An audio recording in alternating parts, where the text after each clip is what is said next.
بسم الله نحمده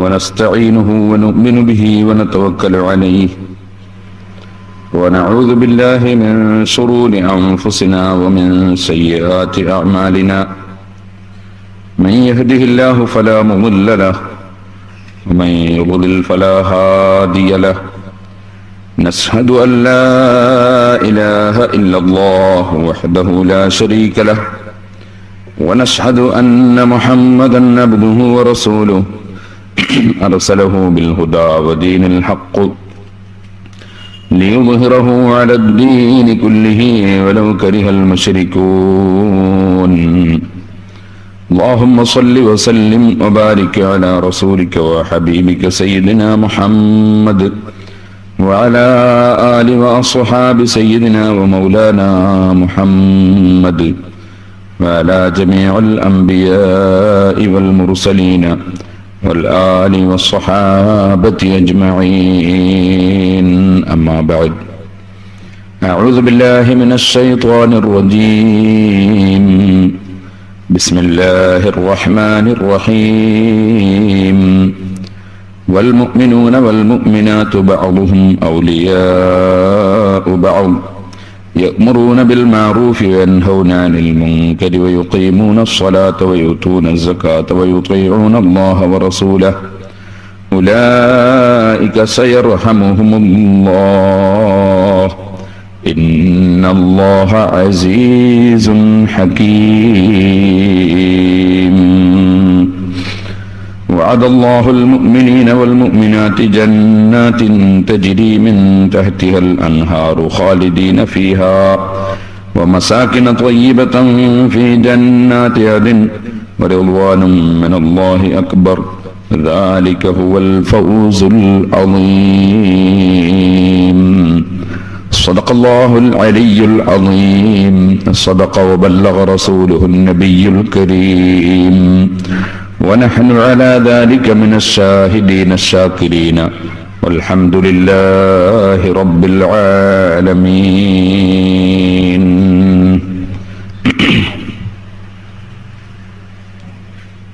വന്യരായ പണ്ഡിതന്മാരെ, മാന്യ സഹോദരി സഹോദരന്മാരെ, സുഹൃത്തുക്കളെ, അല്ലാഹുവിന്റെ മഹത്തായ അനുഗ്രഹം കൊണ്ട് നാം ആരംഭിച്ച വഅദിന്റെ സമാപനം കുറിക്കുന്ന ദിവസമാണ് ഇന്ന്. അല്ലാഹു നമ്മുടെ എല്ലാ ചലനങ്ങളും സർവപ്രവൃത്തികളും അല്ലാഹു പൊരുത്തപ്പെട്ട അമലായി നമ്മിൽ നിന്ന് സ്വീകരിക്കുമാറാകട്ടെ. ഇതിനു മുമ്പ് പറഞ്ഞു വെച്ച വിഷയത്തിന്റെ ബാക്കി വിഷയങ്ങളിലേക്ക് കടക്കുന്നു.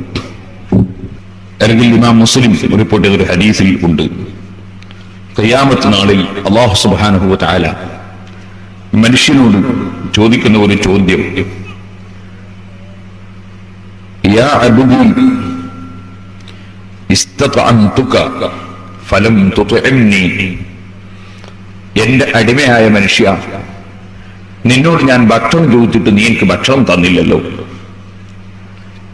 അതുപോലെ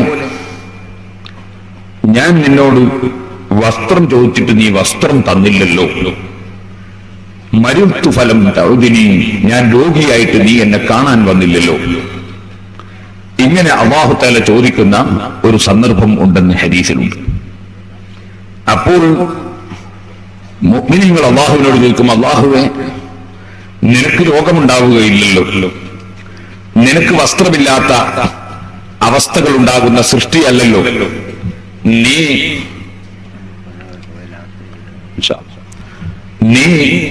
ഭക്ഷണം ആവശ്യപ്പെടുകയില്ലല്ലോ, നീ ഭക്ഷണം ആവശ്യമുള്ളവനല്ലല്ലോ എന്നിങ്ങനെ പറയുമ്പോൾ അല്ലാഹുവിന്റെ മറുപടി, എന്റെ അടിമ നിന്നോട് വസ്ത്രമില്ലാഞ്ഞിട്ട് ചോദിച്ചു, നീ വസ്ത്രം കൊടുത്തില്ല. നീ എന്റെ അടിമ ഭക്ഷണം ചോദിച്ചപ്പോൾ ആ അടിമക്ക് ഭക്ഷണം കൊടുത്തില്ല. നീ എന്റെ അടിമ രോഗിയായപ്പോൾ ചെന്നു നോക്കിയില്ല. ഇത് നീ അവിടെ എന്റെ അടിമയുടെ സമീപത്ത് നീ കാര്യങ്ങൾ പ്രവർത്തിക്കുന്നതായി ഉണ്ടെങ്കിൽ നിനക്കവിടെ എന്നെ കാണാൻ കഴിയുമായിരുന്നു എന്ന് പറഞ്ഞാൽ എന്റെ സംതൃപ്തി നിനക്ക് ലഭിക്കുമായിരുന്നു എന്നും അള്ളാഹു മറുപടി പറയും. അള്ളാഹു അവന്റെ ഖുർആനിൽ നമ്മെ പഠിപ്പിക്കുന്നു, വൽമുഅ്മിനൂന വൽമുഅ്മിനാത്തു ബഅ്ദുഹും ഔലിയാഉ ബഅദ്. അള്ളാഹു അവന്റെ ഖുർആനിൽ സൂറത്ത് തൗബയിൽ മുഅ്മിനീങ്ങളുടെ ലക്ഷണവും മുനാഫിഖുകളുടെ ലക്ഷണവും പറഞ്ഞു. ഞാൻ മുമ്പ് പറഞ്ഞിട്ടുണ്ട്, സൂറത്തുൽ മുഅ്മിനൂൻ എന്ന് പറഞ്ഞ് മുഅ്മിനീങ്ങളെ സംബന്ധിച്ച് പറയുന്ന ഒരു സൂറത്ത് ഖുർആനിൽ ഉണ്ട്.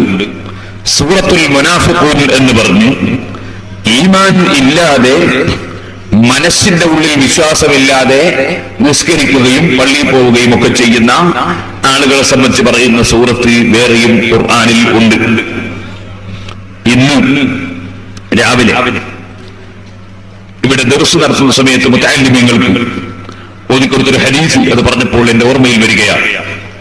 അഷ്റഫുൽ ഖൽഖ് സല്ലല്ലാഹു അലൈഹി വസല്ലമ തങ്ങളും സ്വഹാബികളും ശത്രുക്കളെ നേരിടുകയും മുസ്ലിങ്ങളെയും ഇസ്ലാമിനെയും നാമാവശേഷമാക്കാൻ വേണ്ടി വന്ന ആളുകളെ നേരിടേണ്ടി വന്നപ്പോൾ അതിന് സന്നദ്ധരാവുകയും ചെയ്ത് നടത്തിയ പല പരിപാടികൾ. ആ കൂട്ടത്തിൽ നബി സല്ലല്ലാഹു അലൈഹി വസല്ലം മക്കയിലേക്ക് പുറപ്പെട്ട ഒരു സമയം മദീനയിൽ നിന്ന് അങ്ങനെ ഹുദൈബിയ കരാറിൽ എത്തിച്ചേർന്ന ആ യാത്രാമധ്യേ ഒരു വലിയ ഒരു പർവ്വതം കയറി ഇറങ്ങേണ്ട സമയം വന്നു. ആ പർവ്വതം കയറണമെങ്കിൽ വളരെ പ്രയാസമുണ്ട്. നബി സല്ലല്ലാഹു അലൈഹി വസല്ലം തങ്ങൾ ആ സമയത്ത് ചോദിച്ചു, ആരാണ് ഈ പർവ്വതം കയറാൻ മുന്നിലുണ്ടാവുക? അവർക്ക് അല്ലാഹു തആല ദോഷം പുറത്തു കൊടുക്കും എന്ന് പറഞ്ഞപ്പോൾ അൻസാരികളിൽ നിന്നുള്ള ഒരാൾ അതിന് തയ്യാറായി. അതിന്റെ പിന്നാലെ എല്ലാവരും അവരവരുടെ കുതിരകളെയും വാഹനങ്ങളെയും ഓടിച്ച് ആ പർവ്വതം കയറി ഇറങ്ങി. നബി സല്ലല്ലാഹു അലൈഹി വസല്ലം തങ്ങൾ പറഞ്ഞു, എല്ലാവരുടെ ദോഷവും പുറത്തുപോയി. അങ്ങാവുള്ള ചുവന്ന ഒട്ടകക്കാരന്റെ ദോഷം ഒഴിച്ച് ബാക്കി എല്ലാവരുടെ ദോഷവും പുറത്തുപോയി എന്ന് പറഞ്ഞു. ദൂരെ ഒരു ചുവന്ന ഒട്ടകക്കാരനെ ചൂണ്ടിക്കാണിച്ചിട്ട് പറഞ്ഞു, സാഹിബുൽ ജമലിൽ അഹ്മർ, ആ ചുവന്ന ഒട്ടകക്കാരന്റെ ദോഷം പുറത്തിട്ടില്ല, ബാക്കി എല്ലാവരുടെ ദോഷവും പുറത്തുപോയി എന്ന് പറഞ്ഞു. നോക്കുമ്പോ ആള് ആരാണ്? ഈ ചുവന്ന ഒട്ടകക്കാരൻ എന്ന് പറഞ്ഞത് അബ്ദുല്ലാഹി ഇബ്നു ഉബയ്യ് ഇബ്നു സലൂൽ എന്ന് പറയുന്ന അന്നത്തെ കപട വിശ്വാസികളുടെ നേതാവായ മനുഷ്യനാണ്. റസൂലുള്ളാഹി സ്വല്ലല്ലാഹു അലൈഹി വസല്ലം ഞങ്ങളുടെ യുദ്ധത്തിന് വരുമ്പോൾ മൂപ്പരുണ്ട് വലിയ പ്രവർത്തകനായിട്ട്. അതുപോലെ പള്ളിയിലുണ്ടാവും, പ്രവർത്തനത്തിലൊക്കെ ഉണ്ടാവും കൂട്ടത്തിൽ, പക്ഷെ ഉള്ളിൽ വിശ്വാസമില്ല. ആ അബ്ദുല്ലാഹി ഇബ്നു ഉബയ്യ് ഇബ്നു സലൂലിനെ സംബന്ധിച്ചാണ് അവന്റെ ദോഷം വെച്ച് ബാക്കി എല്ലാവരുടെ ദോഷവും പുറത്തുപോയി നബി സല്ലല്ലാഹു അലൈഹി വസല്ലം പറഞ്ഞത്. സഹാബികൾ അവന്റെ അടുക്കൽ പോയിട്ട് പറഞ്ഞു, നീ അല്ലാഹുവിന്റെ റസൂലിന്റെ അടുക്കൽ പോകണം. ഇദ്ഹബ് ഇലാ റസൂലില്ലാഹി യസ്തഗ്ഫിർ ലക. അല്ലാഹുവിന്റെ റസൂലിന്റെ അടുക്കൽ പോയി നീ നബി സല്ലല്ലാഹു അലൈഹി വസല്ലം തങ്ങളോട് നിന്റെ ദോഷം പുറത്തു തരാൻ വേണ്ടി അല്ലാഹുവിനോട് റെക്കമെൻഡ് ചെയ്യാൻ, നിന്റെ ദോഷം അല്ലാഹു പുറത്തു തരാൻ വേണ്ടി മുഹമ്മദ് നബി സല്ലല്ലാഹു അലൈഹി വസല്ലം തങ്ങളോട് നീ സങ്കടം പറയണം, എന്റെ ദോഷം പുറത്തു തരാൻ വേണ്ടി തങ്ങൾ റെക്കമെൻഡ് ചെയ്യണം നബിയെ എന്ന് നബിയോട് പറയണമെന്ന് സഹാബികൾ അദ്ദേഹത്തോട് പോയി ആവശ്യപ്പെട്ടു. അപ്പോൾ അവന്റെ മറുപടി എന്റെ കാണാതായിപ്പോയ ഒട്ടകം കിട്ടുന്നത് നിങ്ങളെ പുള്ളിക്കാരനെ കണ്ട് കാര്യം പറയുന്നതിനേക്കാൾ നല്ലതാണ് എന്ന് പറഞ്ഞു. നിങ്ങളുടെ സാഹിബുക്കെന്താണ് അവിടെ പുള്ളിക്കാരൻ അർത്ഥം വെച്ചത്? നിങ്ങളുടെ പുള്ളിക്കാരനെ കണ്ടു വിഷയം പറയുന്നതിനേക്കാൾ നല്ലത് എന്റെ ഒട്ടകം തരയുന്നതാണ് എന്ന് അദ്ദേഹം മറുപടി പറഞ്ഞു. അദ്ദേഹത്തിന് നബി സല്ലല്ലാഹു അലൈഹി വസല്ലം തങ്ങളോട് അല്ലാഹു സുബ്ഹാനഹു വ തആല ദോഷം പുറത്തു തരാൻ വേണ്ടി നബിയെ തങ്ങളൊന്ന് എനിക്ക് വേണ്ടി അല്ലാഹുവിനോട് പറയണം എന്ന് പറയാനുള്ള ഭാഗ്യം അദ്ദേഹത്തിന് ഉണ്ടായില്ല. അദ്ദേഹം കപടവിശ്വാസികളുടെ നേതാവായി അറിയപ്പെടുന്ന അബ്ദുല്ലാഹി ഇബ്നു ഉബയ്യ് ആയിരുന്നു എന്ന് ഇന്ന് രാവിലെ ഞാൻ മിസ്കാത്തിൽ മുതഅല്ലിമീങ്ങൾക്ക് ഹദീസ് ഓതി കൊടുത്തത് മുനാഫിഖുകളെ സംബന്ധിച്ച് പറഞ്ഞപ്പോൾ എന്റെ ഓർമ്മയിൽ വരികയാണ്. ലോകത്ത് നബി സല്ലല്ലാഹു അലൈഹി വസല്ലം തങ്ങളുടെ കാലം മുതലേ അശ്ഹദു അല്ലാ ഇലാഹ ഇല്ലല്ലാഹ് അശ്ഹദു അന്ന മുഹമ്മദുർ റസൂലുള്ളാഹ് എന്ന് നാവ് കൊണ്ട് പറയുന്നവരുടെ കൂട്ടത്തിൽ രണ്ട് തരക്കാരുണ്ട്. ഒന്ന് മനസ്സിന്റെ ഉള്ളിൽ അടിത്തട്ടിൽ വിശ്വസിച്ചുകൊണ്ട് പറയുന്നവർ, മറ്റൊന്ന് വിശ്വാസമില്ലാതെ കൂട്ടത്തിൽ കൂടി നടക്കുന്നവർ. ഇങ്ങനെ രണ്ട് കക്ഷികൾ ഉണ്ട്. അതാണ് പരിശുദ്ധ ഖുർആനിൽ സൂറത്തുൽ മുഅ്മിനൂൻ എന്ന് പറഞ്ഞൊരു സൂറത്തും സൂറത്തുൽ മുനാഫിഖൂൻ എന്ന് പറഞ്ഞൊരു സൂറത്തും നമ്മൾ കാണുന്നത്. ഒന്ന് കപടവിശ്വാസികളുടെ ലക്ഷണങ്ങൾ പറയുന്ന സൂറത്താണ്, മറ്റൊന്ന് മുഅ്മിനീങ്ങളുടെ ലക്ഷണങ്ങൾ പറയുന്ന സൂറത്താണ്. മുഅ്മിനീങ്ങളുടെ ലക്ഷണങ്ങൾ ഖുർആനിൽ പല സ്ഥലത്തും പറഞ്ഞിട്ടുണ്ട്. അതേപോലെ മുനാഫിക്കുകളുടെ ലക്ഷണങ്ങളും കപടവിശ്വാസികളുടെ ലക്ഷണങ്ങളും ഖുർആനിൽ പല സ്ഥലത്തും പറഞ്ഞിട്ടുണ്ട്. നാം മുഅ്മിനീങ്ങളുടെ ലക്ഷണങ്ങൾ ജീവിതത്തിൽ ഉള്ളവരും മുഅ്മിനീങ്ങളായി ജീവിച്ച് മരിക്കണം എന്ന് ആഗ്രഹിക്കുകയും അതിനുവേണ്ടി പ്രവർത്തിക്കുകയും ചെയ്യുന്നവരാകണം. അതുകൊണ്ട് ഞാൻ സൂറത്ത് തൗബയിൽ അല്ലാഹു സുബ്ഹാനഹു വ തആല മുഅ്മിനീങ്ങൾക്ക് പറഞ്ഞ ലക്ഷണത്തിന്റെ ഒന്നാമത്തെ ഭാഗമായിരുന്നു ഞാൻ ആദ്യത്തെ ദിവസം സംസാരിച്ചിരുന്നത്.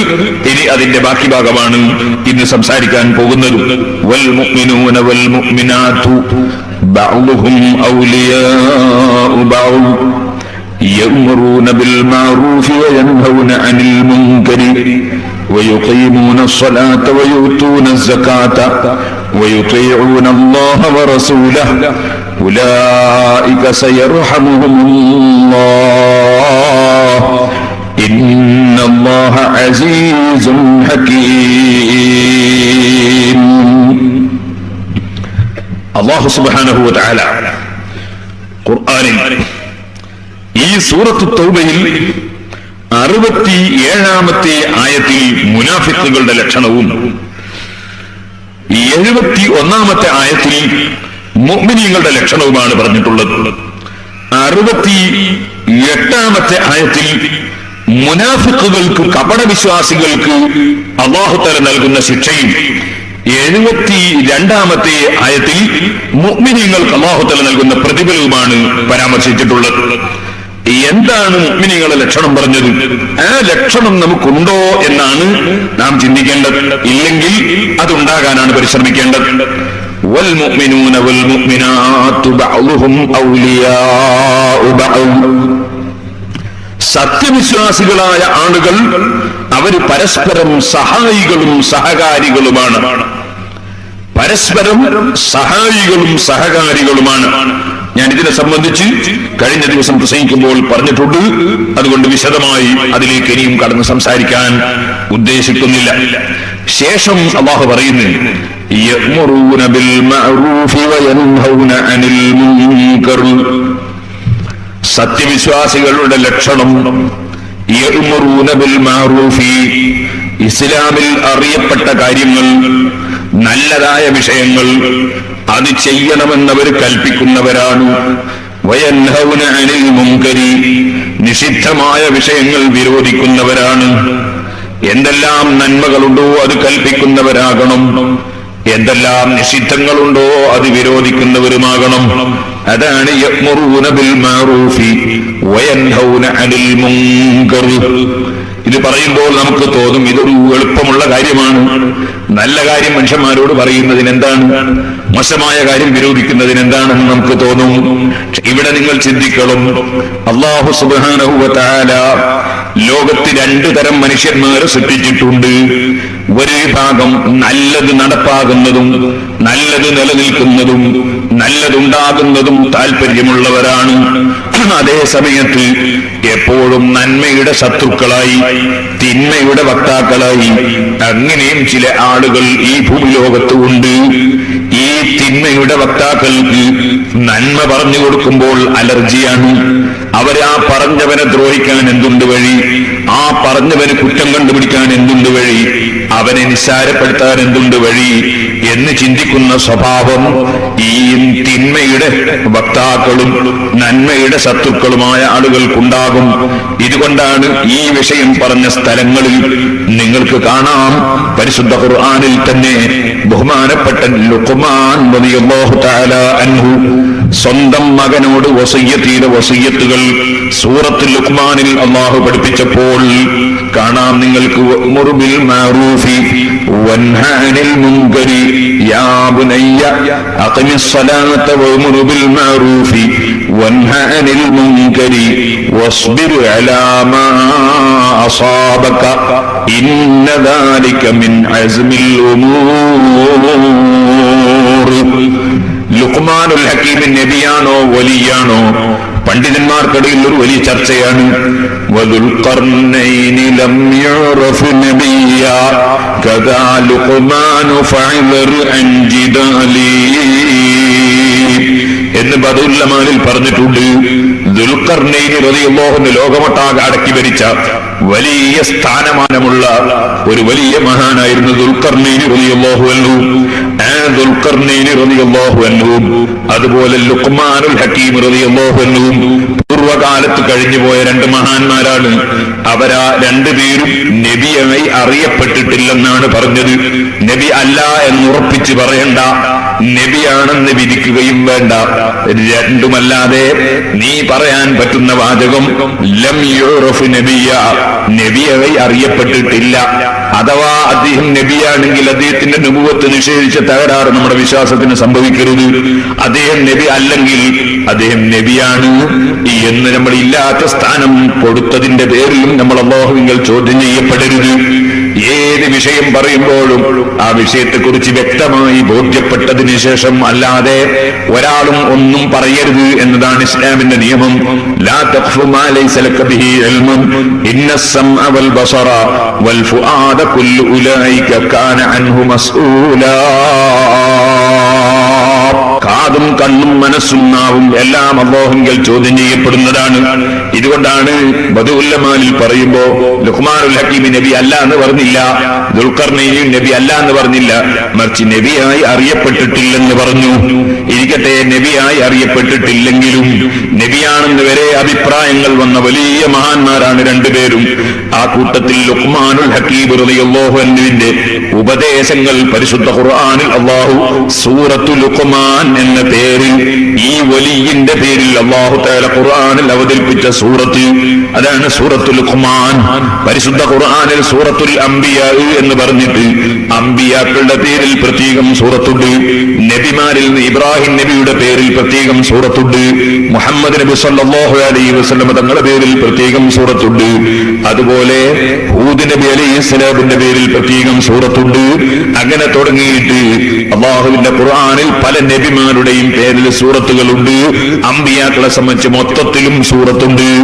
ഇതുപോലെ പരിശുദ്ധ ഖുർആനിൽ നിങ്ങൾക്ക് കാണാം അല്ലാഹുവിന്റെ ഔലിയാക്കളിൽ നിന്ന് ലുഖ്മാനുൽ ഹക്കീമിന്റെ പേരിൽ പ്രത്യേകം സൂറത്തുണ്ട്.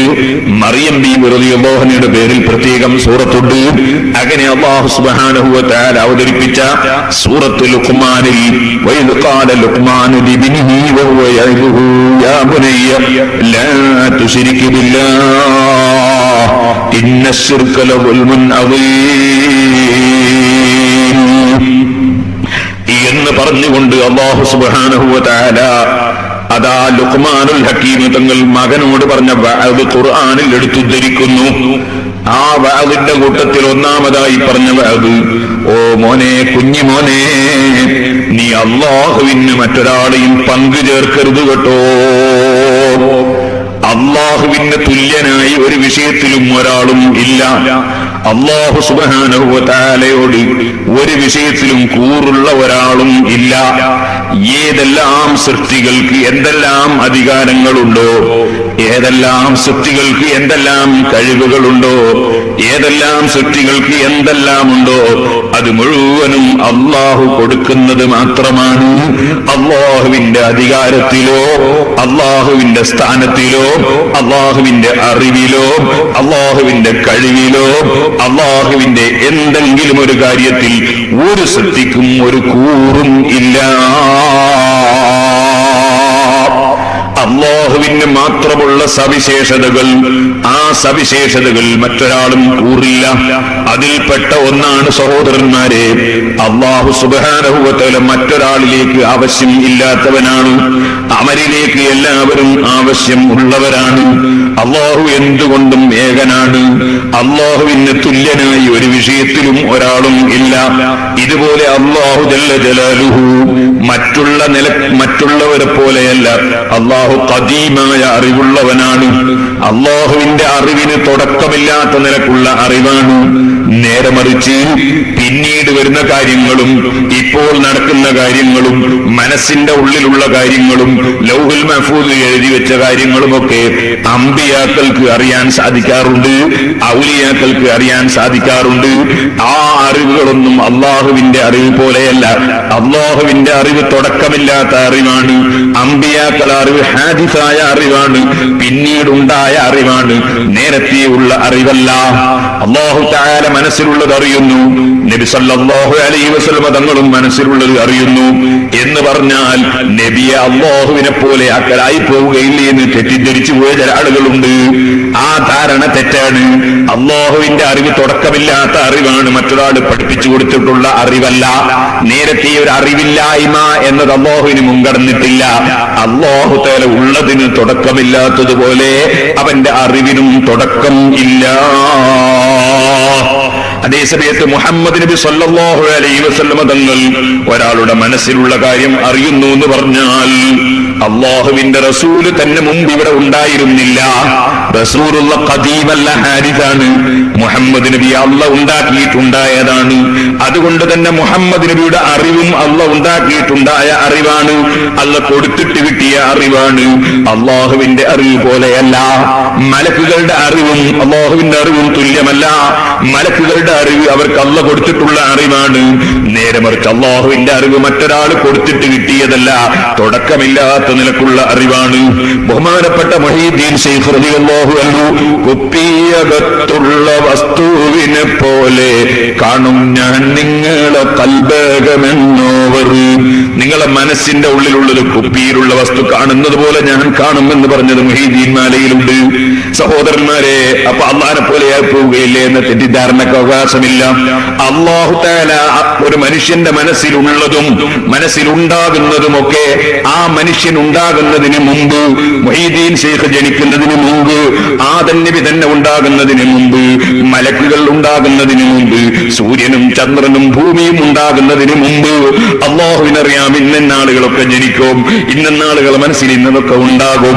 അതെല്ലാം അല്ലാഹുവിന് തുടക്കമില്ലാത്ത നിലക്ക് അറിയാം. മുഹീദ്ദീൻ ശൈഖിന്റെ അറിവ് അങ്ങനെയല്ല. മുഹീദ്ദീൻ ശൈഖ് ജനിച്ചുണ്ടായതിനു ശേഷം അല്ലാഹു തആല കൊടുക്കുന്ന അറിവാണ്, അല്ലാഹ് പഠിച്ചതിന് ശേഷം അല്ലാഹ് കൊടുക്കുന്ന അറിവാണ്. അപ്പൊ അമ്പിയാക്കളുടെ അറിവ്, ഔലിയാക്കളുടെ അറിവ്, മലക്കുകളുടെ അറിവ് അത് നമ്മുടെ അറിവ് പോലെ അല്ലെങ്കിലും അവരെ അറിവും പുതുതായി ഉണ്ടാകുന്ന അറിവാണ്. അത് തുടക്കമില്ലാത്ത നിലക്കുള്ള അറിവല്ല. അല്ലാഹുവിന്റെ അറിവ് അല്ലാഹ് തുടക്കമില്ലാത്തവനായതുപോലെ അവന്റെ അറിവും തുടക്കമില്ലാത്ത അറിവാണ്. അല്ലാഹുവിന്റെ ശക്തി തുടക്കമില്ലാത്ത ശക്തിയാണ്. അമ്പിയാക്കളുടെയും ഔലിയാക്കളുടെയും മറ്റും ശക്തി അല്ലാഹു തആല അവരെ പടച്ചിട്ട് അല്ലാഹ് കൊടുത്തിട്ടുള്ള ശക്തിയാണ്, അല്ലാഹ് കൊടുക്കുന്ന ശക്തിയാണ്. അതുകൊണ്ട് തന്നെ അല്ലാഹുവിൽ പങ്കു ചേർക്കുക എന്ന് പറഞ്ഞാൽ പലരും തെറ്റിദ്ധരിച്ച പോലെ ഔലിയാക്കൾക്ക് കറാമത്തുണ്ടെന്ന് വിശ്വസിക്കലോ, അമ്പിയാക്കൾക്ക് മുഅ്ജിസത്തുണ്ടെന്ന് വിശ്വസിക്കലോ, അവർക്ക് മനസ്സിലുള്ളത് അല്ലാഹ് കൊടുക്കുന്ന കഴിവ് കൊണ്ട് കാണാൻ കഴിയുമെന്ന് വിശ്വസിക്കുന്നതോ, അല്ലെങ്കിൽ ലൗഹുൽ മഹ്ഫൂദ് നോക്കിയിട്ട് പറയാൻ നബി സല്ലല്ലാഹു അലൈഹി വസല്ലം തങ്ങൾക്ക് സാധിക്കുമെന്ന് വിശ്വസിക്കുന്നതോ അല്ല. ശിർക്ക് എന്ന് പറയുന്നത് അല്ലാഹുവിന് വല്ല വിഷയത്തിലും വല്ല വ്യക്തിയും വല്ല സത്യവും തുല്യതയുണ്ടെന്ന് വിശ്വസിക്കുന്നതിനാണ് ശിർക്ക് എന്ന് പറയുന്നത്. ഇത് ശരിക്കെന്റെ മാന്യ മുസ്ലിമീങ്ങൾ മനസ്സിലാക്കണം. ഇതുകൊണ്ട് തന്നെ ഞാൻ നിങ്ങളോട് പറയട്ടെ, അല്ലാഹുവിന്റെ ഒരു പ്രത്യേകതയാണ് ആരാധനക്കർഹനാവുക എന്നത്. ആരാധനക്കർഹത എന്നത് അല്ലാഹുവിന്റെ ഒരു പ്രത്യേകതയാണ്. അല്ലാഹയല്ലാത്ത വേറെ ഒരാൾക്കും ആരാധനക്കർഹതയില്ല. അല്ലാഹയല്ലാത്ത ഒരാൾക്ക് ആരാധനക്കർഹതയുണ്ടെന്ന് വിശ്വസിച്ചാൽ അത് ശിർക്കാണ്. അതൊരു ശിർക്കാണ്. കാരണം അല്ലാഹുവിന് മാത്രമുള്ള ഒരു സവിശേഷതയാണ് ആരാധനക്കർഹനാവുക എന്നത്. അത് മറ്റൊരാൾക്കുണ്ടെന്ന് വിശ്വസിച്ചാൽ അത് ശിർക്കാണ്. ഇതുപോലെ തുടക്കമില്ലാതെ ഉള്ളവനാവുക, ഖദീമാവുക, തുടക്കമില്ലാതെ ഉള്ളവനാവുക. ഞാൻ ഉണ്ടായതിന് തുടക്കമുണ്ട്, ഭൂമി ഉണ്ടായതിന് തുടക്കമുണ്ട്, ആകാശമുണ്ടായതിന് തുടക്കമുണ്ട്, ജിബ്രീൽ അലൈഹിസ്സലാം ഉണ്ടായതിന് തുടക്കമുണ്ട്, മുഹമ്മദ് നബി സല്ലല്ലാഹു അലൈഹി വസല്ലം നിങ്ങൾ ഉണ്ടായതിന് തുടക്കമുണ്ട്. ഏത് സൃഷ്ടികൾ നോക്കിയാലും അതൊക്കെ ഉണ്ടായതിന് തുടക്കമുണ്ട്. അല്ലാഹു തആല ഉള്ളവനാണ്, അതിന് തുടക്കം ഇല്ല. തുടക്കമില്ലാതെ ഉള്ളവനാണ് അല്ലാഹു തആല.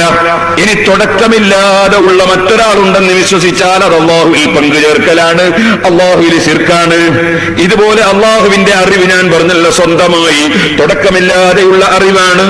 അതുപോലെ തുടക്കമില്ലാത്ത നിലക്ക് ഒരു പതിവായ അറിവ് റസൂലുള്ളാഹിക്കുണ്ടെന്ന് വിശ്വസിച്ചാലും, മലക്കിനുണ്ടെന്ന് വിശ്വസിച്ചാലും, നബിക്കുണ്ടെന്ന് വിശ്വസിച്ചാലും, വലിയുണ്ടെന്ന് വിശ്വസിച്ചാലും, സാധാരണക്കാർക്കുണ്ടെന്ന് വിശ്വസിച്ചാലും, അസാധാരണക്കാർക്കുണ്ടെന്ന് വിശ്വസിച്ചാലും അത് ശിർക്കാണ്. കാരണം അള്ളാഹുവിന് മാത്രം അർഹതപ്പെട്ട സവിശേഷത അള്ളാഹു അല്ലാത്തവർക്ക് വകവെച്ചു കൊടുത്താൽ വിശ്വസിച്ചാൽ അത് ശിർക്കാണ്. അള്ളാഹുവിന് ഏതെങ്കിലും ഒരു വിഷയത്തിൽ ഒരു തുല്യത അള്ളാഹുവിന് മറ്റൊരാൾക്കുണ്ടെന്ന് വിശ്വസിച്ചാൽ അത് ശിർക്കാണ്. നേരെ മറിച്ച് അള്ളാഹുവിന് ഒരു വിഷയത്തിലും ഒരു തുല്യനും ഇല്ല. ഇതല്ലേ നമ്മൾ പറയുന്നില്ല, ഇലാഹ ഇല്ലല്ലാഹ്, അല്ലാഹുവല്ലാതെ ആരാധനക്കർഹൻ ഇല്ല, അല്ലാഹുവല്ലാതെ ഒരാളും ആരാധനക്കർഹൻ ഇല്ല. വഹ്ദഹു, അല്ലാഹു തആല എല്ലാ നിലക്കും ഏകനാണ്.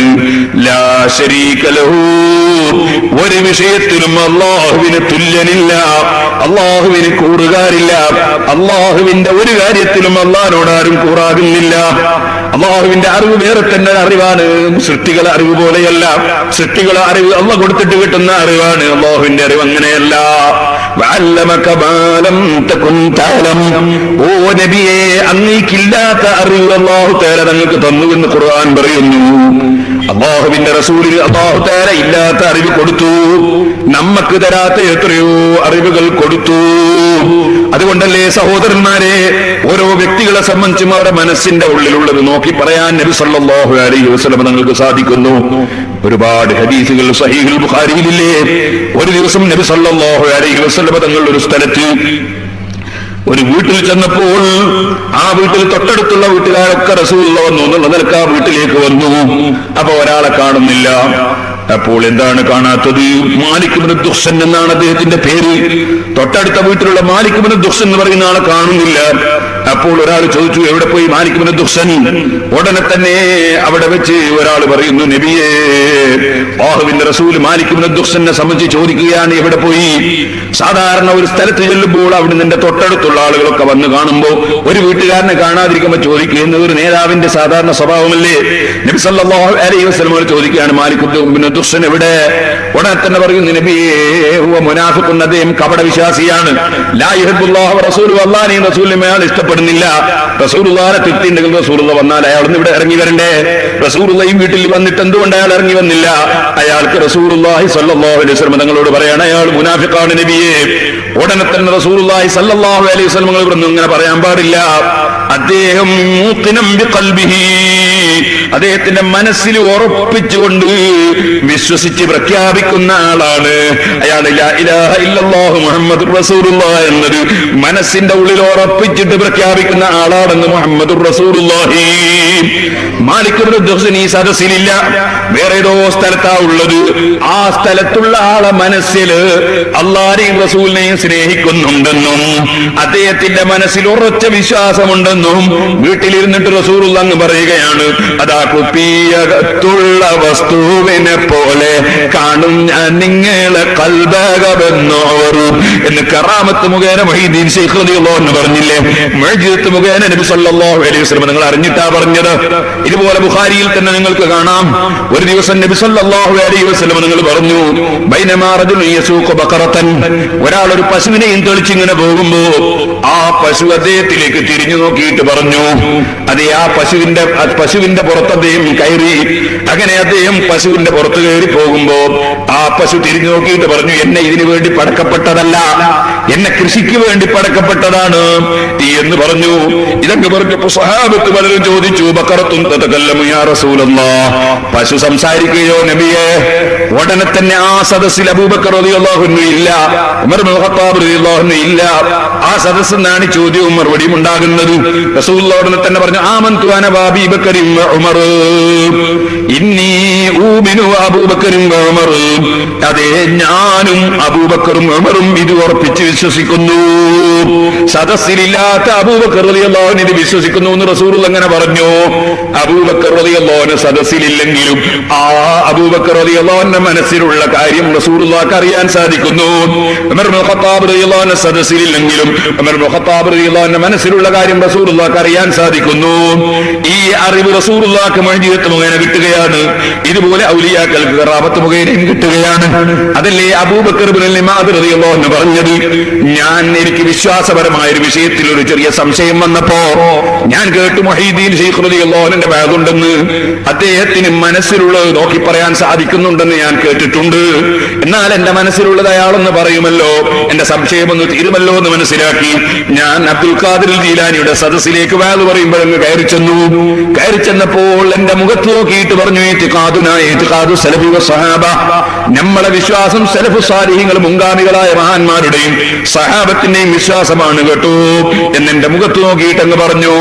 മുഖത്ത് നോക്കി പറഞ്ഞപ്പോ ഞാൻ എന്റെ മനസ്സിൽ വിചാരിച്ചു, വാദ് പറയുന്ന ആൾ പലരെയും മുഖത്ത് നോക്കും, കൂട്ടത്തിൽ എന്റെ മുഖത്ത് നോക്കിപ്പോയതായിരിക്കുമെന്ന് ഞാൻ മനസ്സിലാക്കി. അങ്ങനെ ഞാൻ മനസ്സിലാക്കിയപ്പോ ഉടനെ തന്നെ എന്നെ വിളിച്ചിട്ട് പറയുക,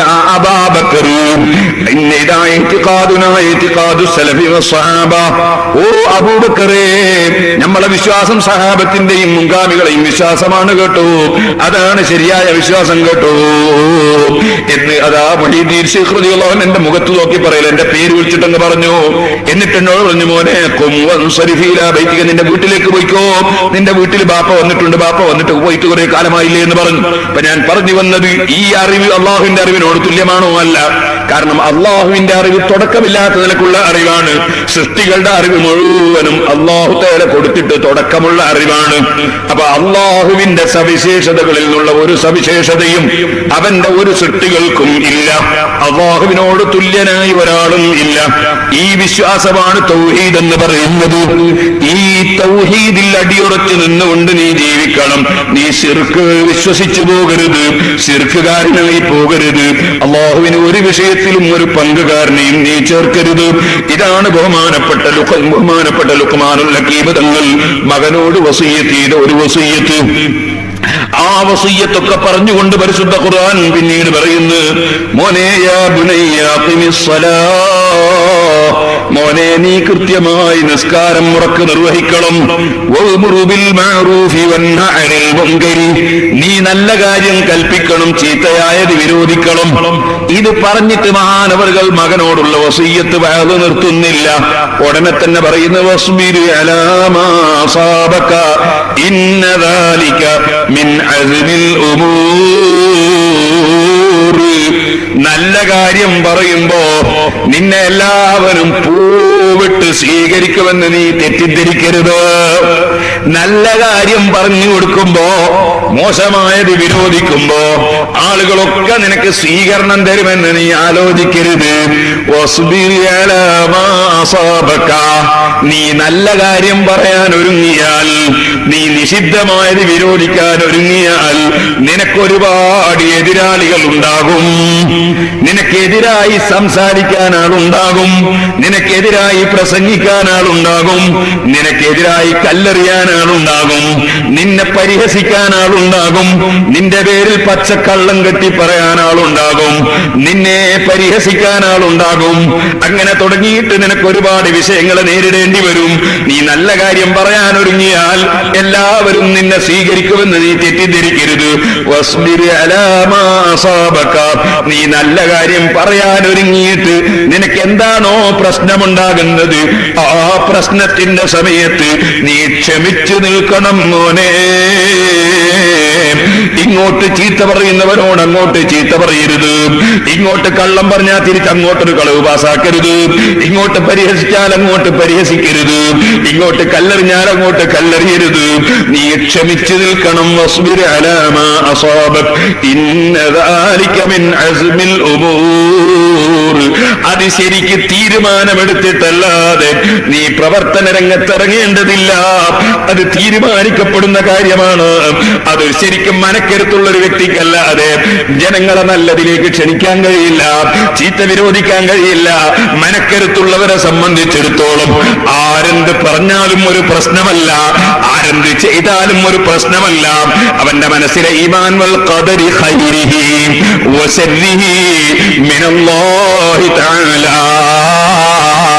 ഒരു ഖൈറും ഈ ലോകത്തൊരു സൃഷ്ടിക്കും തരാൻ സാധ്യമല്ല, ഒരു ശർറും വലിച്ചിടാൻ ഇവിടെ ഒരാൾക്കും സാധ്യമല്ല. എല്ലാ ഖൈറിന്റെയും ഉടമസ്ഥൻ, എല്ലാ നന്മയുടെയും ഉടമസ്ഥൻ, എല്ലാ തിന്മയും സൃഷ്ടിക്കാൻ കഴിയുന്നവൻ അല്ലാഹു മാത്രമാണ്. അവൻ തീരുമാനിച്ചതല്ലാതെ നടക്കുകയില്ല.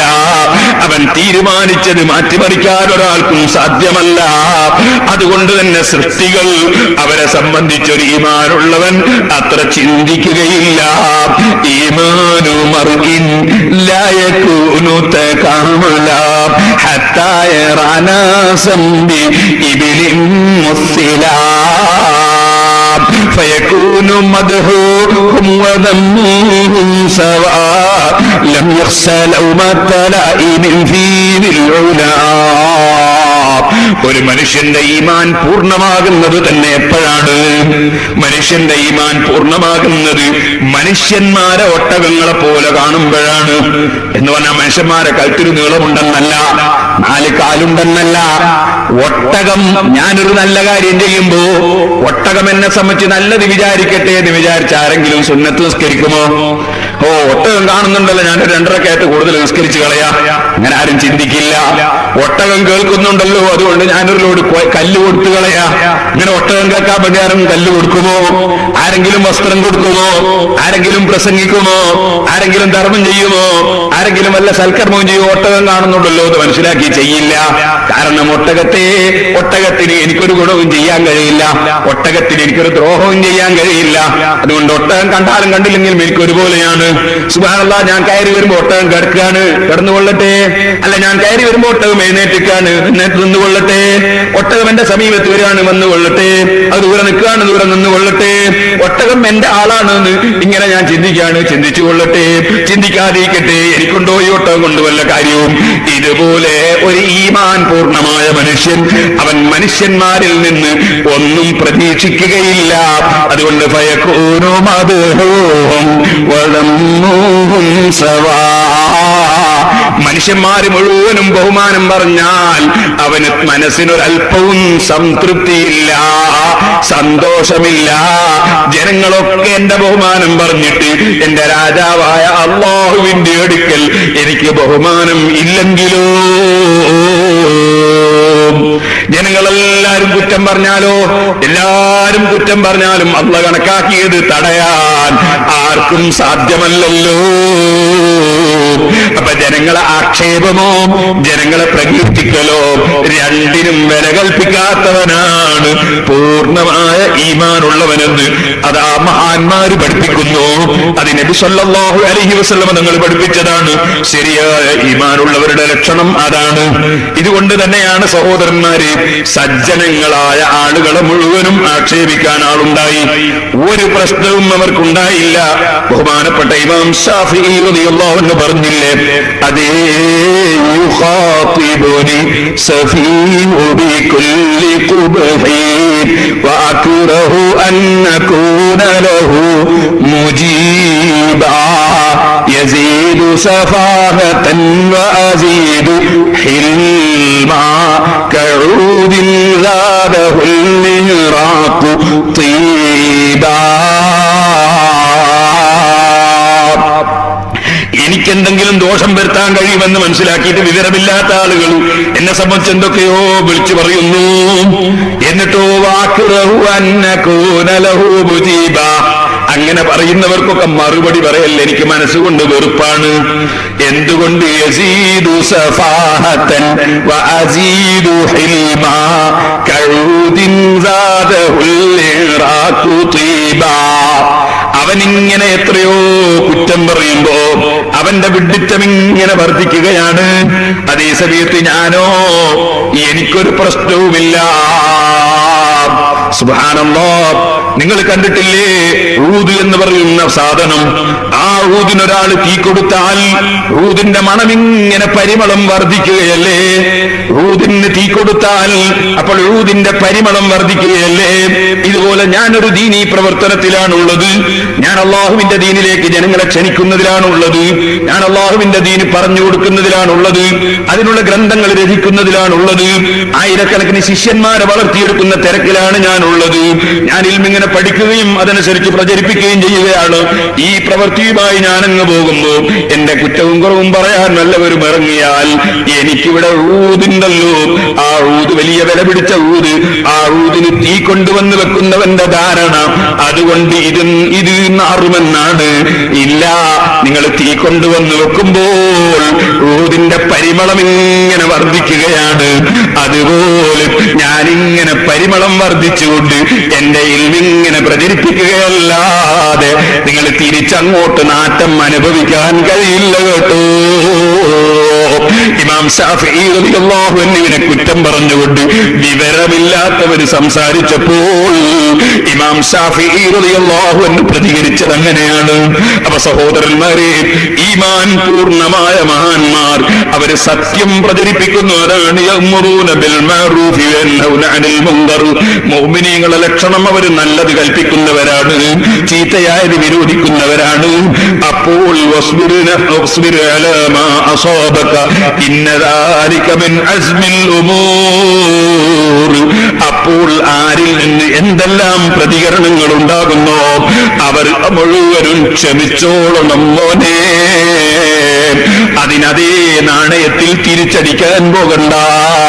ബഹുമാനപ്പെട്ട ലുഖ്മാനുൽ ഹകീം റളിയല്ലാഹു അൻഹു അതേ പറഞ്ഞു കൊടുക്കുന്നു.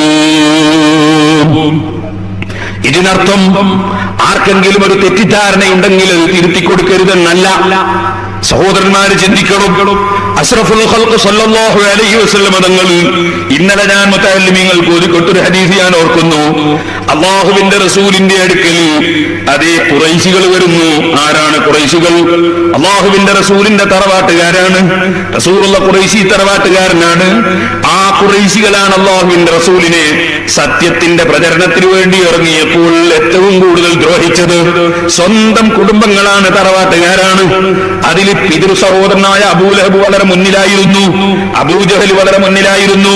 സുബ്ഹാനല്ലാഹ്, അങ്ങനെ ദ്രോഹിച്ച ഖുറൈശികൾ അവർ പലരും പിൽക്കാലത്ത് അല്ലാഹുവിന്റെ റസൂലിന്റെ സൽസ്വഭാവം കണ്ട്, അല്ലാഹുവിന്റെ റസൂലിന്റെ ആശയം കണ്ട്, അല്ലാഹുവിന്റെ റസൂലിന്റെ സത്യസന്ധമായ പ്രവർത്തനം കണ്ട് അല്ലാഹുവിന്റെ റസൂലിന്റെ വഴിയിലേക്ക് അവർ പലരും വന്നു.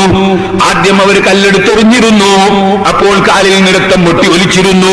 ഇപ്പോൾ തന്നെ ഞാൻ അവരെ അങ്ങ് നശിപ്പിക്കട്ടെ എന്ന് ജിബ്രീൽ അലൈഹിസ്സലാം സമ്മതം ചോദിച്ചിരുന്നു. വേണ്ട ജിബ്രീലേ, അവരുടെ കൂട്ടത്തിൽ ആരെങ്കിലും പിന്നെ നന്നായാലോ, അവരുടെ കൂട്ടത്തിൽ ആരെങ്കിലും അവരുടെ സന്താന പരമ്പരയെങ്കിലും നന്നായാലോ, നശിപ്പിക്കേണ്ടതില്ലെന്ന് റഹ്മത്തുൽ ആലമീൻ മുഹമ്മദുർ റസൂലുള്ളാഹി സ്വല്ലല്ലാഹു അലൈഹി വസല്ലം തങ്ങൾ പ്രതികരിച്ചിരുന്നു. ആ ഖുറൈശികളിൽ പലരും സഹോദരന്മാരെ ഉഹദ് യുദ്ധം നയിക്കാൻ വേണ്ടി വന്നത് അബൂ സുഫിയാനാണ്. ആ അബൂ സുഫിയാനെ പിന്നെ നമ്മൾ കാണുന്നത് അല്ലാഹുവിന്റെ റസൂലിന്റെ കുതിരയുടെ കടിഞ്ഞാണും പിടിച്ചിട്ട് റസൂലുള്ളാഹിന്റെ കൂടെയാണ്. ആ നിലയ്ക്ക് എത്രയോ ഖുറൈശികൾ പരിശുദ്ധ ഇസ്ലാമിലേക്ക് വന്നുപോയി. അങ്ങനെ ഇസ്ലാമിലേക്ക് ഖുറൈശി തറവാട്ടുകാരായ പലരും വന്നപ്പോൾ അല്ലാഹുവിന്റെ റസൂലിന് അബ്ബാസിന്റെ ഭാഗത്ത് നിന്നുള്ള ധാരാളം സ്വത്തുക്കൾ അല്ലാഹുവിന്റെ റസൂലിന് എത്തി. ആദ്യം വളരെ ഞെരുക്കമായിരുന്നു, തുടക്കം വളരെ ഞെരുക്കത്തിലായിരുന്നു, വളരെ പ്രയാസത്തിലായിരുന്നു, കടത്തിലും ബുദ്ധിമുട്ടിലുമായിരുന്നു. അല്ലാഹുവിന്റെ റസൂലിന് അല്ലാഹു തആല ധാരാളം അങ്ങ് ചൊരിച്ചു കൊടുത്തു. അങ്ങനെ ചൊരിച്ചു കൊടുത്തപ്പോൾ ഇപ്പൊ ധാരാളം ഒട്ടകങ്ങളുണ്ട്, ധാരാളം കുതിരകളുണ്ട്, ധാരാളം സംഗതികളുണ്ട്. അങ്ങനെ അല്ലാഹു തആല കൊടുത്തപ്പോൾ സഹോദരന്മാരെ അല്ലാഹുവിന്റെ റസൂല് അത് വിതരണം ചെയ്യുകയാണ്. ആ വിതരണം ചെയ്യുന്ന സമയത്ത് അല്ലാഹുവിന്റെ റസൂല് സമ്പാദിച്ചു വെക്കാൻ തീരുമാനിച്ചിട്ടില്ല, കിട്ടുന്നത് വിതരണം ചെയ്യുകയാണ്. അങ്ങനെ വിതരണം ചെയ്യുന്ന കൂട്ടത്തിൽ ഖുറൈശികളിൽപ്പെട്ട പലർക്കും 100 വീതം ഒട്ടകം അങ്ങ് കൊടുത്തു. ഒരാൾക്ക് 100 ഒട്ടകം കൊടുക്കുകയാണ്. സുബ്ഹാനല്ലാഹ്, ഇത് കണ്ടപ്പോ അൻസാരികളായ ചെറുപ്പക്കാരായ കുറച്ച് കുട്ടികള് അവരാരാ? അവർ ഈ ഖുറൈശികൾ മക്കയില് അല്ലാഹുവിന്റെ റസൂലിനെയും റസൂലുള്ളാഹിന്റെ കൂടെ ജീവിക്കുന്ന ആ ആശയം സ്വീകരിച്ചവരെയും മക്കയിൽ വെച്ച് ജനങ്ങൾ ദ്രോഹിച്ചപ്പോ റസൂലുള്ളാഹിന്റെ ശിഷ്യന്മാര് മദീനയിലേക്ക് വന്നപ്പോൾ ആ ശിഷ്യന്മാർക്ക് ഭക്ഷണം കൊടുത്തവരാണവർ, വസ്ത്രം കൊടുത്തവരാണവർ, പാർപ്പിടം കൊടുത്തവരാണവർ, സർവ്വ സംരക്ഷണവും കൊടുത്തവരാണ് അൻസാറുകൾ. അൻസാറുകൾ എന്ന വാക്കിന്റെ അർത്ഥം തന്നെ സഹായികൾ എന്നാണ്. ആ അൻസാരികളായ സഹാബികളിൽ നിന്ന് ചെറുപ്പക്കാരായ കുട്ടികള് അവര് നോക്കി, റസൂലുള്ള ഞങ്ങൾക്ക് തരുന്നുണ്ടോ? ഞങ്ങൾ ആൾക്കാരാണല്ലോ റസൂലുള്ളാഹിനെ ആദ്യം സ്വീകരിച്ചത്, ഞങ്ങൾ ആൾക്കാരാണല്ലോ, ഞങ്ങളെ ഉപ്പാപ്പമാരും ഞങ്ങൾ ആൾക്കാരുമാണല്ലോ, ഞങ്ങളുടെ കുടുംബങ്ങളാണല്ലോ റസൂലുള്ളാഹിന്റെ അനുയായികൾക്ക് ഭക്ഷണവും പാർപ്പിടവും കൊടുത്തത്. അങ്ങനെ ഞങ്ങൾ ഒന്നുമില്ലാത്ത കാലത്ത് സജീവ പ്രവർത്തന രംഗത്തുണ്ടായത് ഞങ്ങൾ ആൾക്കാരാണല്ലോ. ഖുറൈശികളപ്പോൾ വാളെടുത്തിട്ട് യുദ്ധത്തിന് വരുന്ന ചുറ്റുപാടാനായിരുന്നല്ലോ. ആ ഖുറൈശികൾ അങ്ങ് മക്കയിൽ നിന്ന് ഇറങ്ങി 400-ലധികം കിലോമീറ്റർ യാത്ര ചെയ്തിട്ട് മദീനയിൽ താമസിക്കുന്ന മുഹമ്മദ് നബിയെയും അനുയായികളെയും വകവരുത്താൻ വേണ്ടി വീണ്ടും അവിടുന്ന് ഇങ്ങോട്ട് വന്നപ്പോ അൻസാരികളായ ഞങ്ങളല്ലേ മദീനക്കാർ, ഞങ്ങൾ സജീവമായി ഇറങ്ങിയിട്ടല്ലേ ബദർ നടന്നത്, ഉഹദ് നടന്നത്. ശത്രുക്കൾ അന്ന് ഇങ്ങോട്ട് ആക്രമിക്കാൻ വന്നപ്പോ ഞങ്ങൾ നോക്കി നിന്നിട്ടില്ലല്ലോ, ഞങ്ങൾ വളരെ ശക്തിയായി പ്രതികരിച്ചിട്ടുണ്ടല്ലോ. ആ പ്രതികരണത്തിന്റെ പേരിൽ ശത്രുക്കളുടെ ശക്തികൾ തകർന്നു പോയിട്ടുണ്ടല്ലോ. അങ്ങനെ ഞങ്ങളല്ലേ തുടക്കത്തിലെ ഞങ്ങളുടെ തറവാടും ഞങ്ങളുടെ നാട്ടുകാരുമല്ലേ നബിയെയും സഹാബികളെയും സഹായിച്ചത്. എന്നിട്ടിപ്പോൾ മുഹമ്മദ് നബി സല്ലല്ലാഹു അലൈഹി വസല്ലമ തങ്ങൾ ഇപ്പൊ ജോറിൽ ധാരാളം കിട്ടിയിട്ട് കൊടുക്കാൻ തുടങ്ങിയപ്പോ കൊടുക്കുന്നതാർക്ക്? കൊടുക്കുന്നത് ഖുറൈശികളായി ഇപ്പടുത്ത് ഇസ്ലാമിലേക്ക് വന്ന ഖുറൈശികൾക്ക്. ഞങ്ങൾക്ക് തരുന്നില്ലല്ലോ എന്ന് ചെറുപ്പക്കാരായ അൻസാരികളിൽപ്പെട്ട ചില സഹാബികൾക്ക് ഒരു സംശയം വന്നു.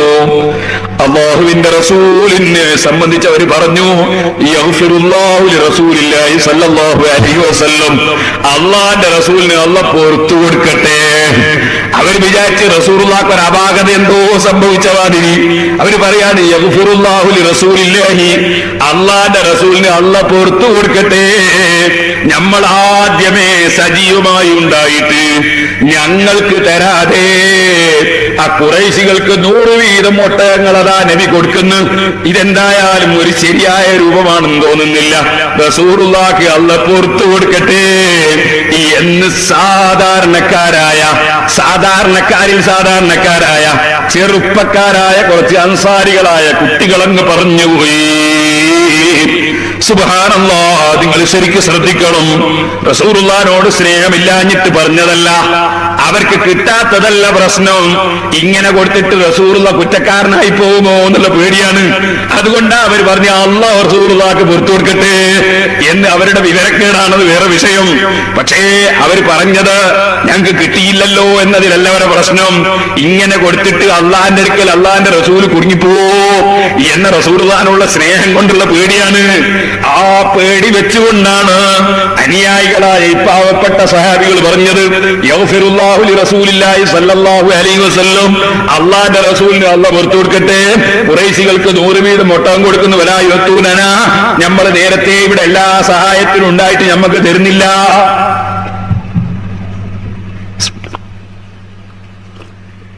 അങ്ങനെ ചിന്തിക്കൽ സ്വാഭാവികമല്ലേ? ചില ആളുകൾ പറയാറുണ്ട്, ഞാനിവിടെ ഷെഡ്യൂളുള്ള കാലത്തേ നിസ്കരിക്കാൻ വരുന്നതാ, എന്നിട്ട് എനിക്ക് കാർക്കിട്ടില്ല എന്ന് ചിലപ്പോ പറയും.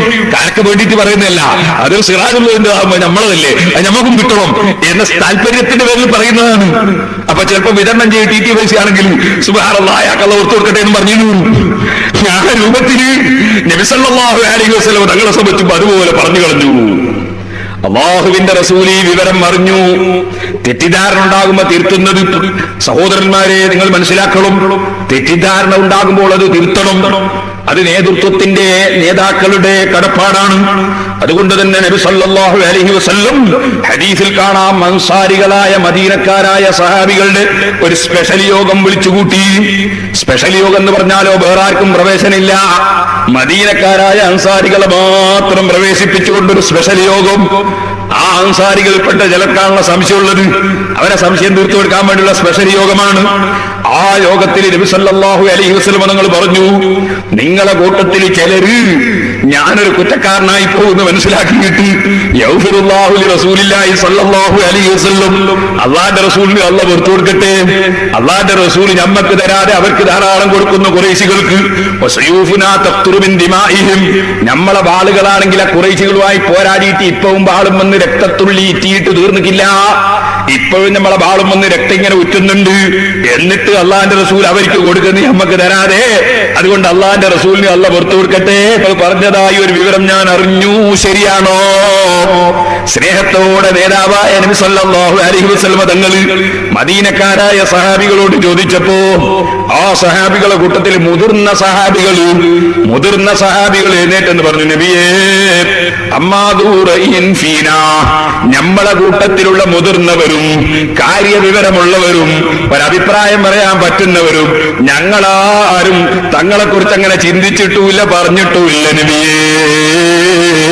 ഞങ്ങൾ മുതിർന്നവരാരും പറഞ്ഞിട്ടില്ല, ഒരഭിപ്രായം പറയാൻ പറ്റുന്നവരും പറഞ്ഞിട്ടില്ല. പിന്നെയോ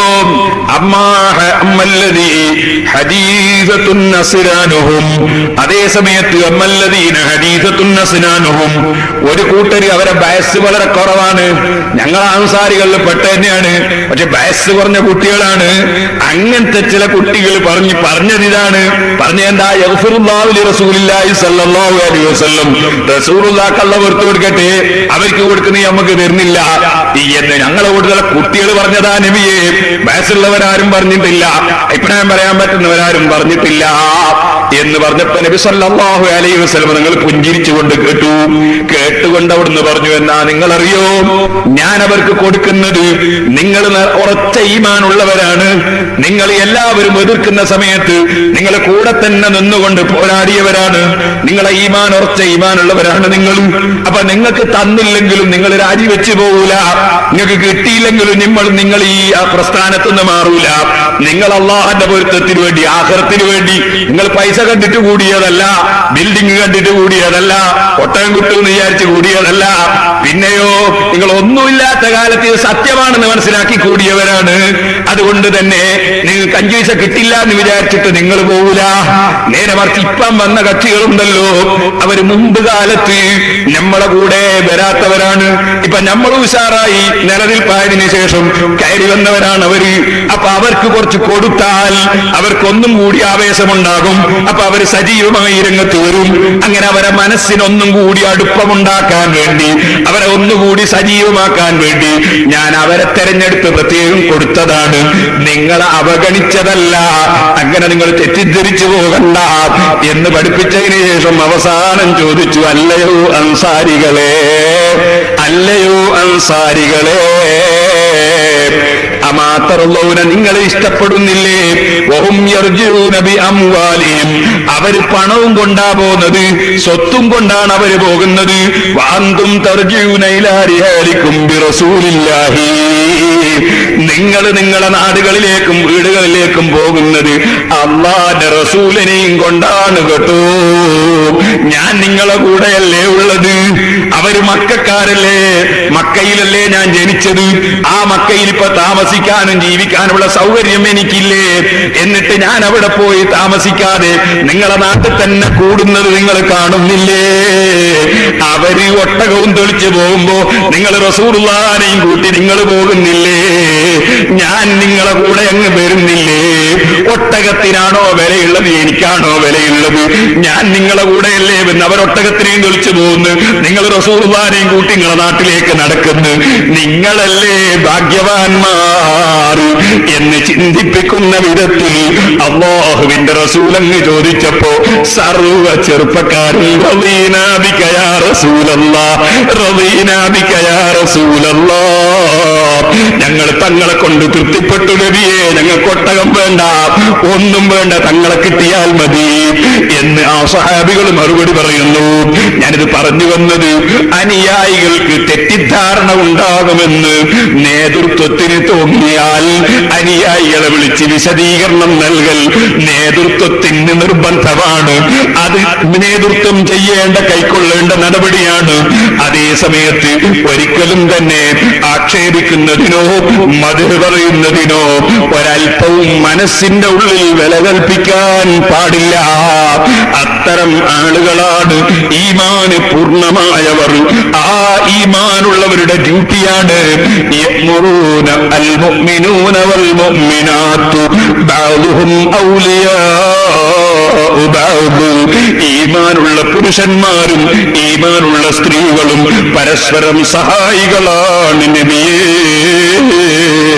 യഅ്മുറൂന ബിൽ മഅറൂഫി വയൻഹൗന അനിൽ മുൻകരി.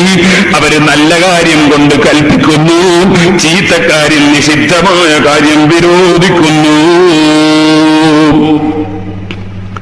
സഹോദരന്മാരെ, ധാരാളം ദിക്ർ ചൊല്ലണം, അത് നല്ല കാര്യമാണ്.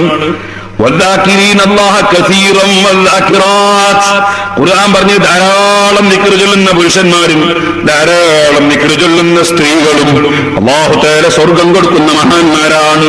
ഇപ്പൊ ദിക്റുകൾ ധാരാളം ചൊല്ലണം.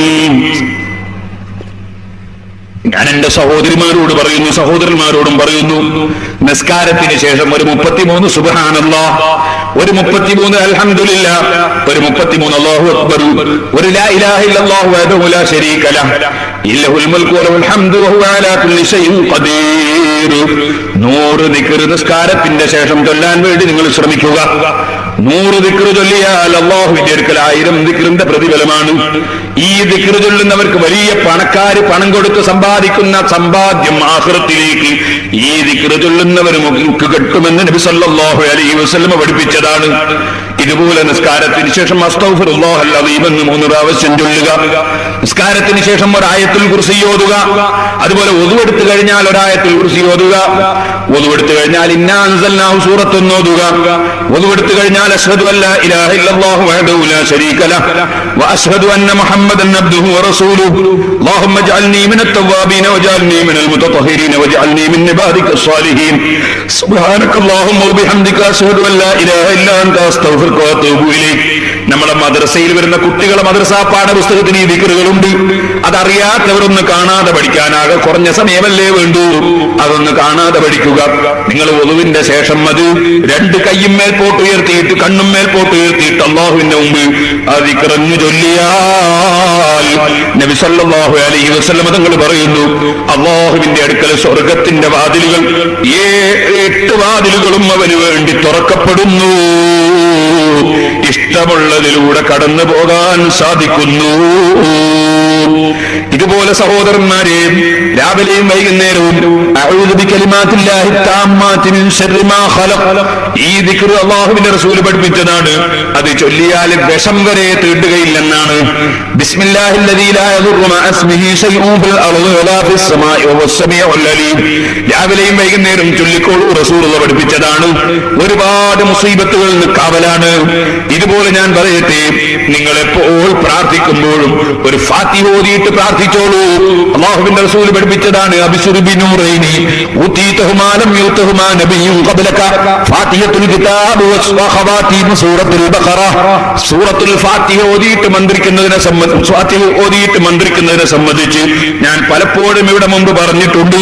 അങ്ങനെ ഫാത്തിഹ ഓതി മന്ത്രിച്ചിട്ട് അപ്പോൾ തന്നെ വിഷമിറങ്ങിയ സംഭവം ഞാൻ മുമ്പ് പലപ്പോഴും പറഞ്ഞിട്ടുണ്ട്, ബുഖാരിയിൽ തന്നെയുണ്ട്.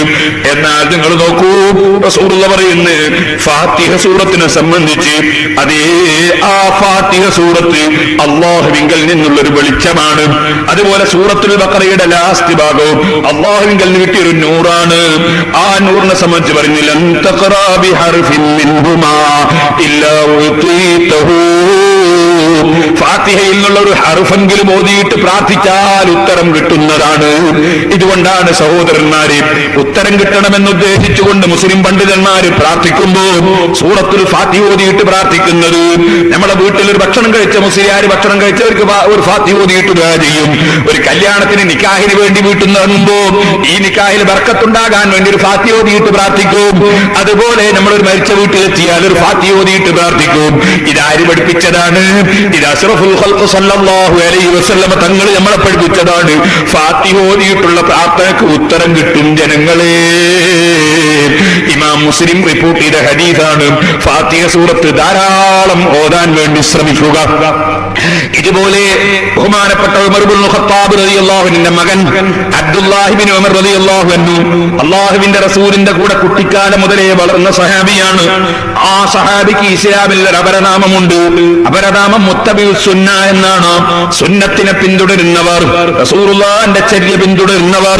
വല്ലാത്ത ഇത്തിബാണ്. റസൂലുള്ള എന്ത് എവിടെ നടന്നോ അവിടെ നടക്കും. റസൂലുള്ള കയറിയ സ്ഥലത്ത് കയറും, റസൂലുള്ള തൊട്ട സ്ഥലം തൊടും, റസൂലുള്ള നിസ്കരിച്ച സ്ഥലം നിസ്കരിക്കും. ഒരു ദിവസം മക്ക മദീനയിലെ ഇടയ്ക്കുള്ള ഒരു സ്ഥലത്ത് ഇങ്ങനെ പോകുമ്പോ എല്ലാ പള്ളിയിലും കയറി മഹാനവറുകൾ നിസ്കരിച്ചു. ബുഖാരി പോലുള്ള ഹദീസിന്റെ കിതാബുകളിൽ കാണാം, ഒരു സ്ഥലത്തെത്തിയപ്പോ പള്ളിന്റെ മുറ്റത്ത് നിസ്കരിച്ച് പള്ളിയിൽ കയറിയില്ല. അപ്പൊ ആരോ ചോദിച്ചെന്തേ പള്ളിയിൽ കയറാത്തത്? റസൂലുള്ള നിസ്കരിച്ചത് ഇവിടെ വെച്ചാണ്, പള്ളി ഉണ്ടാക്കിയത് അപ്പുറത്തായി പോയി. ഞാൻ റസൂലുള്ള നിസ്കരിച്ച അതേ സ്ഥലത്ത് നിസ്കരിക്കണമെന്ന താല്പര്യക്കാരനാണ്. ആ നിലക്ക് റസൂലുള്ളാഹിന്റെ ചലനങ്ങൾ വീക്ഷിച്ച് അത് ജീവിതത്തിൽ അതേപടി കൊണ്ടുവന്ന മുത്തബിഉസ് സുന്ന അബ്ദുല്ലാഹി ഇബ്നു ഉമർ റളിയല്ലാഹു അൻഹു വഫാത്താകാൻ നോക്കുമ്പോ ഏൽപ്പിക്കുകയാണ്, ഞാൻ മരിച്ചിട്ട് എന്നെ ഖബറിൽ കൊണ്ടുപോയി വെച്ചാൽ എന്റെ ഖബറിങ്കിൽ വെച്ച് സൂറത്തുൽ ബഖറ ഫാത്തിഹ എന്ന ഖബരി ഫാത്തിഹത്തുൽ ബഖറ വഖവാതിമ സൂറത്തുൽ ബഖറ വഖാതിമത്തുൽ ബഖറ അൽ ബഖറ സൂറത്തിന്റെ ആദ്യ ഭാഗവും അവസാന ഭാഗവും എന്റെ ഖബറിങ്കിൽ വെച്ച് നിങ്ങൾ ഓതണേ. അബ്ദുല്ലാഹി ഇബ്നു ഉമർ റളിയല്ലാഹു തആല അൻഹു തങ്ങൾ വസിയ്യത്ത് ചെയ്യുകയാണ്. ഈ സഹാബത്തിനെ പിന്തുടർന്നാൽ അല്ലാഹു പൊരുത്തപ്പെട്ടു എന്നാ പറഞ്ഞത്. അതുകൊണ്ട് ആ ഖബറിങ്കൽ പോയിട്ട് മുസ്ലിമീങ്ങൾ ഓതുന്നത്. സഹോദരന്മാരെ, ഇതുപോലെ നിങ്ങൾക്ക് കാണാം സൂറത്തുൽ ഫാത്തിഹയുടെ വലിയ മഹത്വമല്ലേ. മരിച്ച മയ്യിത്തിന് വേണ്ടി, മരിച്ച മയ്യിത്തിന്റെ ഗുണത്തിന് വേണ്ടി നമ്മൾ എടുക്കുന്ന ഏറ്റവും വലിയ പ്രാർത്ഥനയാണ് മയ്യിത്ത് നിസ്കാരവും. മയ്യിത്ത് നിസ്കാരം അത് ഏറ്റവും വലിയ പ്രാർത്ഥനയാണ്. അതുകൊണ്ടല്ലേ അബ്ദുല്ലാഹി ഇബ്നു ഉബയ്യ് എന്ന് പറയുന്ന കപടവിശ്വാസിയായ വ്യക്തി മരണപ്പെട്ടപ്പോൾ ആ മരണപ്പെട്ട വ്യക്തിയുടെ മകൻ നല്ല മുസ്ലിമായ മനുഷ്യനായിരുന്നു. ബാപ്പ മുനാഫിഖിന്റെ നേതാവാണ്. റസൂലുള്ളാഹിക്ക് എന്തുണ്ട് കുറ്റം എന്നിങ്ങനെ കണ്ടുപിടിക്കാൻ നടക്കുന്ന ആളാണ്. സുബ്ഹാനല്ലാഹ്, കുറ്റം കണ്ടുപിടിക്കാറില്ല, പക്ഷേ കുറ്റമാണെന്ന ധാരണയിൽ പലതും പറഞ്ഞു നടക്കാറുണ്ട്. റസൂലുള്ളാഹിനെ പറ്റി ഒന്നും പറയാനില്ലെങ്കിൽ റസൂലുള്ളാഹിന്റെ ഭാര്യനെ പറ്റി വ്യഭിചാരാരോപണം പറഞ്ഞതും അവൻ തന്നെയാണ്. അങ്ങനെ തുടങ്ങിയിട്ട് എപ്പോഴും എന്തുണ്ടെന്ന് നോക്കി നടക്കുന്ന അബ്ദുല്ലാഹി ഇബ്നു ഉബയ്യ്, കേട്ടിട്ടില്ലേ നിങ്ങൾ ചരിത്രം? ബനുൽ മുസ്തലഖ് യുദ്ധം കഴിഞ്ഞ് അല്ലാഹുവിന്റെ റസൂൽ തിരിച്ചു വരികയാണ്. അങ്ങനെ വരുമ്പോ റസൂലുള്ള പറഞ്ഞു, ഇതാ മദീനയിൽ ഒരു മുനാഫിക്കിന്റെ ജീവൻ പോയിട്ടുണ്ട്. മദീനയിൽ മുനാഫിക്കിന്റെ ജീവൻ പോയിട്ടുണ്ട്. മുനാഫിക്ക് എന്ന് പറഞ്ഞാൽ ആരാ? അശ്ഹദു അല്ലാ ഇലാഹ ഇല്ലല്ലാഹ് അശ്ഹദു അന്ന മുഹമ്മദുർ റസൂലുള്ളാഹ് പറയും. പള്ളിയിൽ നിസ്കരിക്കാനുണ്ടാവും, സക്കാത്ത് കൊടുക്കാനുണ്ടാവും, എല്ലാ പരിപാടിയിലും ഉണ്ടാവും, ചിലപ്പോൾ യുദ്ധത്തിനൊപ്പം കൂടെ ഉണ്ടാവും, പക്ഷെ ഉള്ളിന്റെ ഉള്ളിൽ വിശ്വാസമില്ല. ഇങ്ങനെയുള്ള ആളാണ്. അങ്ങനത്തെ ഒരു ചങ്ങാതിയുടെ മദീനയിൽ മരിച്ചിരിക്കുന്നു എന്ന് റസൂലുള്ളാഹ് പറഞ്ഞു. സുബ്ഹാനല്ലാഹ്, ആളുകളെ മനസ്സിലുള്ളത് കാണാൻ അല്ലാഹുവിന്റെ റസൂലിന് കഴിയുകയാണ്. അതും പറയുന്നത് ബനുസ്തലഖ് യുദ്ധം കഴിഞ്ഞ് വഴിക്ക് വെച്ചാ പറയുന്ന അങ്ങകലെ മദീനയിൽ ഒരു മുനാഫിക്ക് ജീവൻ പോയിട്ടുണ്ട്. ഇത് പറഞ്ഞതിന് ശേഷം റസൂലുള്ളാഹി സ്വല്ലല്ലാഹു അലൈഹി വസല്ലം തങ്ങൾ പറഞ്ഞു, ഉൻദുറു ഐനാഖതി, എന്റെ ഒട്ടകത്തിനെ കാണുന്നില്ല, നിങ്ങളൊന്ന് തെരഞ്ഞു പിടിക്കണം. എന്റെ ഒട്ടകം കാണുന്നില്ല, നിങ്ങളൊന്ന് തെരഞ്ഞു പിടിക്കണം. അപ്പോൾ ഇതങ്ങ് പറഞ്ഞപ്പോ സഹാബത്ത് ഒട്ടകം തെരയാൻ പോവാണ്. അപ്പൊ ഈ മുനാഫിക്കിന്റെ നേതാവുണ്ടല്ലോ അബ്ദുല്ലാഹി ഇബ്നു ഉബയ്യ്, അവന് തോന്നി നല്ല ചാൻസാ കിട്ടിയത്. മുഹമ്മദ് നബിയെ കുറിച്ചുള്ള വിശ്വാസം അനുയായികളിൽ തകർക്കാൻ നല്ല ചാൻസ് ആണ് എനിക്ക് കിട്ടിയത്. ഉടനെ തന്നെ മൂപ്പര് ഇങ്ങനെ അവിടെ ഇവിടെയും പോയി കശവിക്കാൻ തുടങ്ങി. കിട്ടുന്ന സമയത്തൊക്കെ പ്രസംഗിക്കാൻ തുടങ്ങി. എന്താ പ്രസംഗം? എന്താണ് പ്രസംഗം? പ്രസംഗത്തിൽ പറയുന്നത് ഇതാണ്,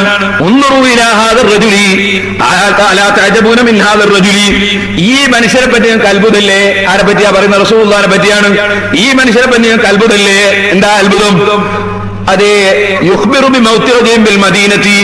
മദീനയിൽ ഒരാൾ മരിച്ചു, ഇവിടുന്ന് അയാൾ പറയാണ്, അയാൾ ഒട്ടകം എവിടെയാ പോയെന്ന് അയാൾക്ക് പറയാൻ കഴിയുന്നില്ല. അയാൾ ഒട്ടകം എവിടെ പോയി എന്ന് അയാൾ അറിയുന്നില്ല. എന്നിട്ട് നമ്മളോട് പറയുന്നത് എന്റെ ഒട്ടകം തെരഞ്ഞു പിടിക്കണം. അതേ സമയത്ത് അയാൾ ഒരു മദീനത്ത് ഒരാൾ മരിച്ചിട്ടുണ്ടെന്ന് ഇവിടുന്ന് പറയുന്നു. അയാൾക്ക് അങ്ങനെ ഒരു മറഞ്ഞ കാര്യങ്ങളൊക്കെ അറിയാൻ സാധിക്കുമെങ്കിൽ സ്വന്തം ഒട്ടകം എവിടെയാ പോയെന്ന് പറയാൻ കഴിയണ്ടേ? ഒരു വിവരമില്ലാതെ വിവരവും നടിച്ച് നടക്കുകയാണ് എന്ന് നബി സല്ലല്ലാഹു അലൈഹി വസല്ലം തങ്ങൾക്ക് മറഞ്ഞ കാര്യങ്ങൾ അറിയുകയില്ല എന്ന് വരുത്തി തീർക്കാൻ വേണ്ടി ഈ കപടവിശ്വാസിയായ അബ്ദുല്ലാഹി ഇബ്നു ഉബയ്യ് ഈ പ്രചരണം അഴിച്ചുവിട്ടപ്പോ ഞാൻ നേരത്തെ നേരത്തെ പറഞ്ഞില്ലേ, തെറ്റിദ്ധാരണ ഉണ്ടാക്കുമ്പോൾ അത് തിരുത്താൻ വേണ്ടി യോഗം വിളിച്ചു കൂട്ടണം, വേണ്ടി വന്നാൽ പ്രസംഗിക്കണം. നബി സല്ലല്ലാഹു അലൈഹി വസല്ലം തങ്ങളും സഹാബത്തിനെ മുഴുവനും ഒരുമിച്ച് കൂട്ടി ആ സമ്മേളനത്തിൽ റസൂൽ പ്രസംഗിക്കുകയാണ്. പ്രസംഗത്തിൽ അല്ലാഹുവിന്റെ റസൂൽ പറയാണ്, ബലഗനി അന്ന ബഅദൽ മുനാഫിഖീന ഖാല കൈത വകൈത. ചില കപട വിശ്വാസികൾ ഇങ്ങനെ പറഞ്ഞതായി എനിക്കറിയാൻ സാധിച്ചു. എന്താ പറഞ്ഞത്? മദീനത്ത് നടക്കുന്ന വിവരം ഇവിടുന്ന് പറയുന്ന ഇയാള് സ്വന്തം ഒട്ടകം എവിടെയാ പോയെന്ന് പറയാൻ ഇയാൾക്ക് കഴിയുന്നില്ലല്ലോ, ഇയാൾക്ക് എന്ത് വിവരമാ എന്ന് ചില മുനാഫിക്കുകൾ പറഞ്ഞ് ഞാൻ അറിഞ്ഞിട്ടുണ്ട് ജനങ്ങളെ. അതുകൊണ്ട് ഞാൻ പറയട്ടെ,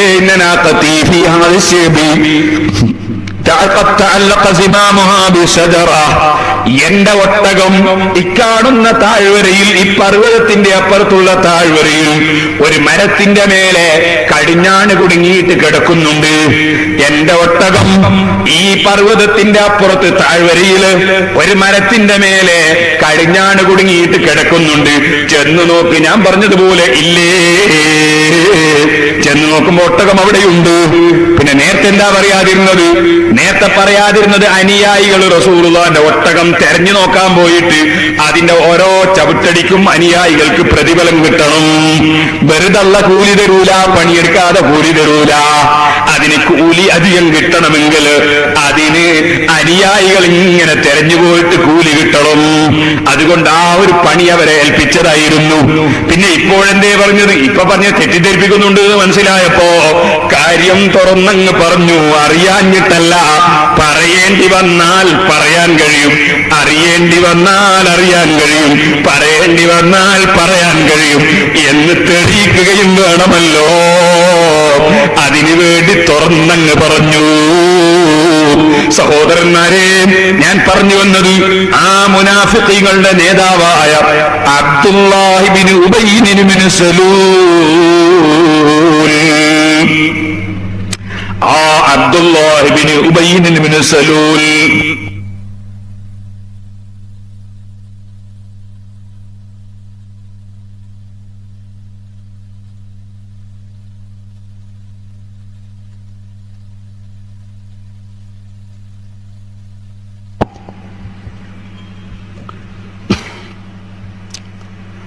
അഷ്റഫുൽ ഖൽഖ് സല്ലല്ലാഹു അലൈഹി വസല്ലം തങ്ങളുടെ പേരിലും അതുപോലെ ആയിഷ ബീവി റളിയല്ലാഹു അൻഹയുടെ പേരിലും ആരോപണങ്ങൾ എവിടെ പറഞ്ഞുണ്ടാക്കാൻ കഴിയുമെന്ന് ചിന്തിച്ചു. പക്ഷേ അല്ലാഹുവിന്റെ റസൂലിന് അതുകൊണ്ട് യാതൊന്നും ഇവിടെ സംഭവിച്ചിട്ടില്ല. ഇരിക്കട്ടെ, പറഞ്ഞു വന്നത് അല്ലാഹുവിന്റെ റസൂൽ നമ്മളെ പഠിപ്പിക്കുകയാണ്. ഖുർആനിൽ വൽ മുഅ്മിനൂന വൽ മുഅ്മിനാത്തു ബഅ്ദുഹും ഔലിയാഉ ബഅദ് യഅ്മുറൂന ബിൽ മഅറൂഫി വയൻഹൗന അനിൽ മുൻകർ. നല്ലതുകൊണ്ട് കൽപ്പിക്കുന്നവരും ചീത്ത കൊണ്ട് വിരോധിക്കുന്നവരുമാണ് മുഅ്മിനീങ്ങൾ. നല്ല കാര്യമാണ് ദിക്ർ ചൊല്ലൽ, നല്ല കാര്യമാണ് ഖുർആൻ ഓതൽ, അതിൽ വളരെ പ്രധാനപ്പെട്ടതാണ് നിസ്കാരം. എന്നാൽ ഈ അബ്ദുല്ലാഹി ഇബ്നു ഉബയ്യ് എന്ന് പറയുന്ന കപട വിശ്വാസി മരിച്ചപ്പോൾ മകൻ ഉറച്ച ദീനിന്റെ പ്രവർത്തകനാണ്, സഹാബിയാണ്. ആ സഹാബിയായ മകൻ വന്നിട്ട് പറഞ്ഞു, നബിയേ, എന്റെ ബാപ്പക്കൊന്ന് നിസ്കരിച്ചു തരണം നബിയേ, എന്റെ ബാപ്പന്റെ മയ്യത്തൊന്ന് നിസ്കരിച്ചു തരണം നബിയേ, തങ്ങളെ കുപ്പായം ഒന്ന് തരണം. ബാപ്പനെ കഫൻ ചെയ്യുമ്പോ തങ്ങളെ കുപ്പായം കൊണ്ടൊന്ന് കഫൻ ചെയ്തിട്ട് എങ്ങനെയെങ്കിലും ബാപ്പ ഒന്ന് രക്ഷപ്പെട്ട് കിട്ടിയാൽ നന്നായിരുന്നു എന്ന നിലക്ക് മകന് മനസ്സിൽ വലിയ വേദനയുണ്ട്. ബാപ്പ റസൂലുള്ളാഹിനെ വിമർശിക്കുന്ന ആളായിപ്പോയല്ലോ, റസൂലുള്ളാഹിനെ ബഹുമാനിക്കാത്ത ആളായിപ്പോയല്ലോ. ആ വേദനയോടെ വന്നിട്ടാ പറയുന്നത്, തങ്ങളൊന്ന് നിസ്കരിച്ചു തരണം നബിയേ, തങ്ങളൊന്ന് വന്നിട്ട് പൊറുക്കലിനെ തേടണം നബിയേ. അല്ലാഹുവിന്റെ റസൂല് ആ മകന്റെ മനസ്സൊന്ന് സന്തോഷിപ്പിക്കലും കൂടി ഉദ്ദേശിച്ചുകൊണ്ട് നബി സല്ലല്ലാഹു അലൈഹി വസല്ലം തങ്ങൾക്ക് അതുവരെ മുനാഫിഖിന് വേണ്ടി നിസ്കരിക്കാൻ പാടില്ലെന്ന ഓർഡർ ഉണ്ടായിരുന്നില്ല. അല്ലാഹുവിന്റെ ഓർഡർ വരുന്നതിന് മുമ്പ് നിയമം ഇല്ലല്ലോ. ഇസ്ലാമിൽ ഓരോ നിയമങ്ങൾ ഇങ്ങനെ വന്നുകൊണ്ടിരിക്കലാണല്ലോ. റസൂലുള്ളാഹിന്റെ കാലത്ത് ആദ്യം കള്ളു കുടിക്കരുതെന്ന് നിയമമില്ലായിരുന്നു. ആദ്യം അന്യപെണ്ണും അന്യപുരുഷനും തമ്മിൽ തൊടരുത് എന്ന് നിയമം ഇല്ലായിരുന്നു. ആദ്യം സ്ത്രീകൾക്ക് ഇഷ്ടം പോലെ ഇറങ്ങി നടക്കാമായിരുന്നു. ആദ്യം സ്ത്രീകൾ ഔറത്ത് മറച്ചില്ലെങ്കിൽ പ്രശ്നമില്ലായിരുന്നു. ആദ്യം ചില സ്ത്രീകൾ പള്ളിയിലേക്ക് പോകാറുണ്ടായിരുന്നു. ആദ്യം ചിലർ കള്ളു കുടിക്കാറുണ്ടായിരുന്നു. ആദ്യം അതുപോലെ പലിശ വിരോധിച്ചിട്ടുണ്ടായിരുന്നില്ല. അങ്ങനെ പല സംഗതികളും ആദ്യത്തിൽ വിരോധമില്ല. പിന്നീട് ഓരോ ഓരോന്നോരോന്നായി വിരോധിച്ച് വന്നതാണല്ലോ. കള്ള് വിരോധിച്ചത് 3 ഘട്ടമായിട്ടാണ്. സ്ത്രീകളുടെ രംഗപ്രവേശം വിരോധിച്ചത് ഘട്ടം ഘട്ടമായിട്ടാണ്. സഹോദരന്മാരെ, അവസാനം ഇറങ്ങിയതാണ് വഖർന ഫീ ബുയൂതികുന്ന വലാ തബറജ്ന തബറുജൽ ജാഹിലിയ്യത്തിൽ ഊലാ വഅഖിംന സ്വലാഹ്. സ്ത്രീകൾ വീട്ടിൽ അടങ്ങി ഒതുങ്ങി കഴിയേണ്ടവരാണ്. അത്യാവശ്യത്തിനല്ലാതെ സ്ത്രീകൾ വീട്ടിൽ നിന്ന് പുറത്തു പോകാൻ പാടില്ല. ഇതറിയിക്കുന്ന ആയത്ത് അവസാനത്തെ ഘട്ടത്തിൽ ഇറങ്ങിയതാണ്. ആദ്യം ശരീരം മറക്കണമെന്ന നിയമമാണ്. പിന്നീട് സ്ത്രീകൾ അവർ മറയുടെ പിന്നിൽ നിന്നല്ലാതെ അവരോട് ചോദിക്കരുതെന്ന നിയമമാണ്. അങ്ങനെ വന്നിട്ട് അവസാനത്തെ നിയമമാണ് സ്ത്രീകൾ പരമാവധി വീട്ടിന്റെ ഉള്ളിൽ അടങ്ങി ഒതുങ്ങി കഴിയേണ്ടവരാണ്. അത്യാവശ്യത്തിനല്ലാതെ വീട്ടിൽ നിന്ന് ഇറങ്ങാൻ പാടില്ല. സഹോദരന്മാരെ, ഈ നിയമങ്ങൾ ഓരോ ഘട്ടം ഘട്ടമായി വന്നതാണ്. അതുകൊണ്ട് ഹദീസിന്റെ ചില ഗ്രന്ഥങ്ങൾ നോക്കിയാൽ ചിലപ്പോൾ ചില സ്ത്രീകൾ പള്ളിയിൽ ജമാഅത്തിന് പോയതായി കാണാം. ആദ്യഘട്ടത്തിൽ അങ്ങനെ പോയ സംഭവങ്ങളുണ്ട്. അവസാനമാണ് വിരോധിച്ചത്. വിരോധം വന്നതിന് ശേഷം വിരോധം അറിഞ്ഞ സ്ത്രീകളൊന്നും പോയിട്ടില്ല. ഏതോ 1-2 സ്ത്രീകൾ പള്ളിയിലേക്ക് പോയത് കണ്ടാൽ അത് നിങ്ങൾ മനസ്സിലാക്കണം, ആ സ്ത്രീകൾ ആ വിവരം അറിയാതെ പോയതാണ്. അങ്ങനെ പോയ സ്ത്രീകളിൽ ഒരു സ്ത്രീയായിരുന്നു ഉമർ ഇബ്നുൽ ഖത്താബ് റളിയല്ലാഹു അൻഹുവിന്റെ ഭാര്യ ആതിക ബീവി റളിയല്ലാഹു അൻഹാ. വീട്ടിൽ വെച്ച് നിസ്കരിക്കുന്നതാണ് സ്ത്രീകൾക്ക് ഖൈറ് എന്ന് പറയുന്ന ഹദീസ് മഹദി അറിഞ്ഞിരുന്നില്ല. അതുകൊണ്ട് സുബഹിക്കും ഇശാഇനും ഇന്നത്തതുപോലെ ലൈറ്റുള്ള കാലമല്ലല്ലോ, ഇരുട്ടുള്ള കാലമാണല്ലോ. ഒരു തിരിവിളക്കും കത്തിച്ച് ഞാനങ്ങ് പള്ളിയിൽ പോയാൽ ആരും സുബഹി ആയതുകൊണ്ട് കാണുകയില്ലല്ലോ, ഇശാഇനായാലും കാണുകയില്ലല്ലോ. ജുമുഅക്ക് ഞാൻ പോകുന്നില്ല, ദുഹ്റിനും ഞാൻ പോകുന്നില്ല, അസറിനും ഞാൻ പോകുന്നില്ല, മഗ്രിബിനും ഞാൻ പോകുന്നില്ല. ഇശാഇനും സുബഹിക്കും മാത്രം ഞാൻ പള്ളിയിൽ പോയാൽ ആരും അറിയില്ലല്ലോ എന്ന് മനസ്സിലാക്കി മഹദി പോകാൻ ഒരുങ്ങിയിരുന്നു. ആ ഒരുങ്ങിയ സമയത്താണ് ഉമർ ഇബ്നുൽ ഖത്താബ് റളിയല്ലാഹു അൻഹു വഴിക്ക് വെച്ച് അടിച്ചിട്ട് ഭാര്യയെ വീട്ടിലേക്ക് തിരിച്ചയച്ചത്. പള്ളിയിലേക്ക് പോകുമ്പോഴാണ്. അത് ഇബ്നു കസീർ അദ്ദേഹത്തിന്റെ അൽ ബിദായത്തു വന്നിഹായ എന്ന ഗ്രന്ഥത്തിൽ രേഖപ്പെടുത്തി വെച്ചിട്ടുണ്ട്. ഇരിക്കട്ടെ, അപ്പെണ്ണും അറിഞ്ഞിരുന്നെങ്കിൽ പോകില്ലായിരുന്നു എന്നാ ഞാൻ പറഞ്ഞത്. അറിയാത്തത് കൊണ്ടാ പോയത്. അപ്പൊ സ്ത്രീകൾക്കുള്ള നിയമം ഘട്ടം ഘട്ടമായി വന്നതുപോലെ, സഹോദരന്മാരെ, കള്ളിന്റെ നിയമം ഘട്ടം ഘട്ടമായി വന്നതുപോലെ പല നിയമങ്ങളും ഘട്ടം ഘട്ടമായി വന്നതാണ്. ഈ കൂട്ടത്തിൽപ്പെട്ട ഒരു കാര്യമാണ്, ഒരാൾ മുനാഫിഖാണെന്ന് ബോധ്യപ്പെട്ടാൽ, മുനാഫിഖാണെന്ന് ഉറച്ചാൽ അദ്ദേഹത്തിന് വേണ്ടി മയ്യിത്ത് നിസ്കരിക്കരുത്. ലാ തുസല്ലി അലാ അഹദിൻ മിൻഹും മാത അബദാ. നബിയെ, ഈമാനില്ല എന്നത് ബോധ്യപ്പെട്ട ആളുകൾക്ക് ഒരിക്കലും നിസ്കരിക്കരുത് നബിയെ എന്ന ആയത്ത് ഇറങ്ങുന്നതിന് മുമ്പാണ് ഈ സംഭവം. ഓർഡർ വന്നിട്ടില്ല നിസ്കരിക്കരുത്. ആ കാലഘട്ടത്തിൽ നബി സല്ലല്ലാഹു അലൈഹി വസല്ലം തങ്ങളോട് മകൻ വന്നിട്ട് ബാപ്പക്കൊന്ന് തങ്ങൾ വന്ന് നിസ്കരിച്ചു തരണം എന്ന് പറഞ്ഞു. നിസ്കരിക്കരുത് ഓർഡർ വന്നിട്ടില്ല. ആ സമയത്ത് വന്ന് ആവശ്യപ്പെട്ടപ്പോൾ ഇമാം ബുഖാരി റിപ്പോർട്ടിലെ ഹദീസിൽ കാണാം, ആ ബാപ്പക്ക് ധരിക്കാൻ വേണ്ടി അല്ലാഹുവിന്റെ റസൂലിന്റെ കുപ്പായം അദ്ദേഹത്തിന് ധരിക്കാൻ വേണ്ടി കൊടുത്തു. അതിന്റെ പുറമെ അദ്ദേഹത്തിന് വേണ്ടി നബി സല്ലല്ലാഹു അലൈഹി വസല്ലം മയ്യിത്ത് നിസ്കരിക്കാൻ വേണ്ടി എഴുന്നേറ്റ് നിന്നു. നിസ്കരിക്കാതിരുന്നപ്പോ ഉമർ ഇബ്നുൽ ഖത്താബ് റളിയല്ലാഹു അൻഹു റസൂലുള്ളാഹിന്റെ കുപ്പായം ഇങ്ങോട്ട് പിടിച്ചിട്ട് ഉമർ ഇബ്നുൽ ഖത്താബ് ഇങ്ങോട്ട് വലിച്ചുകൊണ്ട് ഉമർ ഇബ്നുൽ ഖത്താബ് പിന്നെ പറയുന്നത്, എനിക്ക് എന്തൊരു ധൈര്യമാണെന്ന് തോന്നിയെന്ന് മനസ്സിലാകുന്നില്ല. ഞാൻ മെല്ലെ കുപ്പായം പിടിച്ച് വെച്ചിട്ട് റസൂലുള്ളാഹിനെ വിളിച്ച്, നബിയേ, അദ്ദേഹം കപടവിശ്വാസിയല്ലേ, തങ്ങളോട് വന്നിട്ട് സങ്കടം പറയണം, തങ്ങൾ അല്ലാഹുവിനോട് റെക്കമെൻഡ് ചെയ്താ ദോഷം പുറത്തിട്ടു, അതുകൊണ്ട് തങ്ങളോടൊന്ന് റെക്കമെൻഡ് ചെയ്യാൻ വേണ്ടി വരണം എന്ന് വിളിച്ചപ്പോ മുഹമ്മദിന് തലയായിട്ടാണെന്ന് എന്നെ കിട്ടൂല എന്ന് പറഞ്ഞ ആളല്ലേ, തങ്ങളോട് സങ്കടം പറയാത്ത ആളല്ലേ, തങ്ങളോട് വ്യവലാതി ബോധിപ്പിക്കാത്ത ആളല്ലേ, ദോഷം പുറത്തിട്ടാൻ വേണ്ടി തങ്ങളോട് പറയണം, അല്ലാഹുവിനോട് പറയാൻ എന്ന് പറയും. അങ്ങനത്തെ അധ്യസ്ഥരൊന്നും എനിക്ക് വേണ്ട, ഞാൻ ഡയറക്റ്റ് പറഞ്ഞോളും എന്ന് പറഞ്ഞ കിബറുള്ള ആളല്ലേ.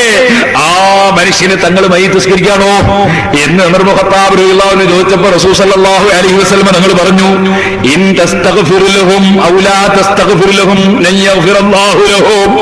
നബിയെ, തങ്ങൾ പൊറുക്കലിനെ ചോദിച്ചാലും ഇല്ലെങ്കിലും നമ്മൾ പുറത്തു കൊടുക്കൂല എന്നാ അല്ലാഹു പറഞ്ഞത്. അതുകൊണ്ട് എനിക്ക് എന്നോട് പൊറുക്കലിനെ ചോദിക്കരുത്, എന്നോട് പ്രാർത്ഥിക്കരുത് എന്ന് പറഞ്ഞിട്ടില്ല. പ്രാർത്ഥിച്ചാലും പ്രാർത്ഥിച്ചില്ലെങ്കിലും പുറത്തു കൊടുക്കൂല എന്നേ പറഞ്ഞുള്ളൂ. എനിക്ക് പ്രാർത്ഥിക്കാനും സ്വാതന്ത്ര്യമുണ്ട്, പ്രാർത്ഥിക്കാതിരിക്കാനും സ്വാതന്ത്ര്യമുണ്ട്. അതുകൊണ്ട് എനിക്ക് നിസ്കരിക്കുന്നതിന് വിരോധമില്ല എന്ന് പറഞ്ഞ് നബി സല്ലല്ലാഹു അലൈഹി വസല്ലം നിങ്ങൾ നിസ്കരിച്ചു. സഹീഹുൽ ബുഖാരിയിലുള്ളതാണ്. അങ്ങനെ അങ്ങ് നിസ്കരിച്ചു. ആ നിസ്കരിച്ച സംഭവത്തിന് റസൂലുള്ളാഹി സ്വല്ലല്ലാഹു അലൈഹി വസല്ലം നിങ്ങൾ തെളിവുദ്ധരിച്ചത് എന്താണ്? എന്റെ വിഷയം ഇവിടെയാ. ഇവിടെ റസൂലുള്ള തെളിവുദ്ധരിച്ചത് എന്താണ്?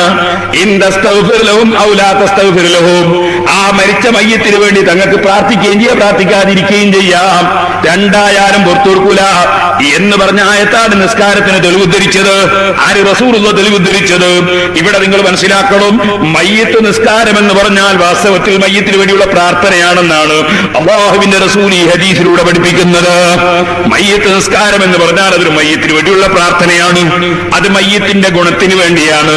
അതുകൊണ്ടാണ് മുസ്ലിമേ മയ്യത്തിന് വേണ്ടി ഔദ്യോഗികമായി നടത്തുന്ന പ്രാർത്ഥന അല്ലാഹു തആല വെച്ചത് തന്നെ ഒന്നാമത്തെ തക്ബീറിന്റെ ശേഷം ഫാത്തിഹ ഓതിയിട്ട്, രണ്ടാമത്തെ തക്ബീറിന്റെ ശേഷം സലാത്തും ചൊല്ലിയിട്ട്, മൂന്നാമത്തെ തക്ബീറിന് ശേഷം മയ്യത്തിന് വേണ്ടി പ്രാർത്ഥനയാണ്.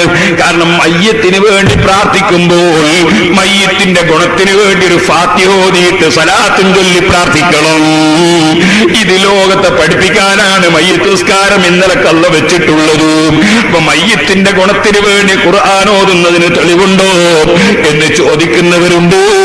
അവര് മനസ്സിലാക്കണം, മയ്യത്ത് നിസ്കാരം തന്നെ അതിന്റെ തെളിവാണ്. മയ്യത്ത് നിസ്കാരം തന്നെ ഫാത്തിഹ, മയ്യത്തിന്റെ ഗുണത്തിന് വേണ്ടി ഫാത്തിഹ ഓതിയിട്ട് റസൂലുള്ളാഹിന്റെ പേരിൽ സലാത്ത് ചൊല്ലിയിട്ട് മയ്യത്തിന്റെ ഗുണത്തിന് വേണ്ടി പ്രാർത്ഥിക്കുന്ന ഏർപ്പാടിനാണ് മയ്യത്ത് നിസ്കാരം എന്ന് പറയുന്നത് തന്നെ. അബ്ദുല്ലാഹി ഇബ്നു ഉമർ റളിയല്ലാഹു അൻഹു ഖബറിങ്കിൽ വെച്ച് ഖുർആൻ ഓതാൻ വേണ്ടി വസിയ്യത്ത് ചെയ്തെന്ന് ഞാൻ പറഞ്ഞില്ലേ. സഹാബത്ത് ഇത്തരം കാര്യങ്ങളിലാണ് ഇസ്ലാം ദീൻ മനസ്സിലാക്കുന്നത്. അവരതിൽ നിന്നാണ് ഖുർആൻ ഖബറിനെടുക്കലും മയ്യിത്തിനെടുക്കലും ഓതണമെന്ന് മനസ്സിലാക്കുന്നത്.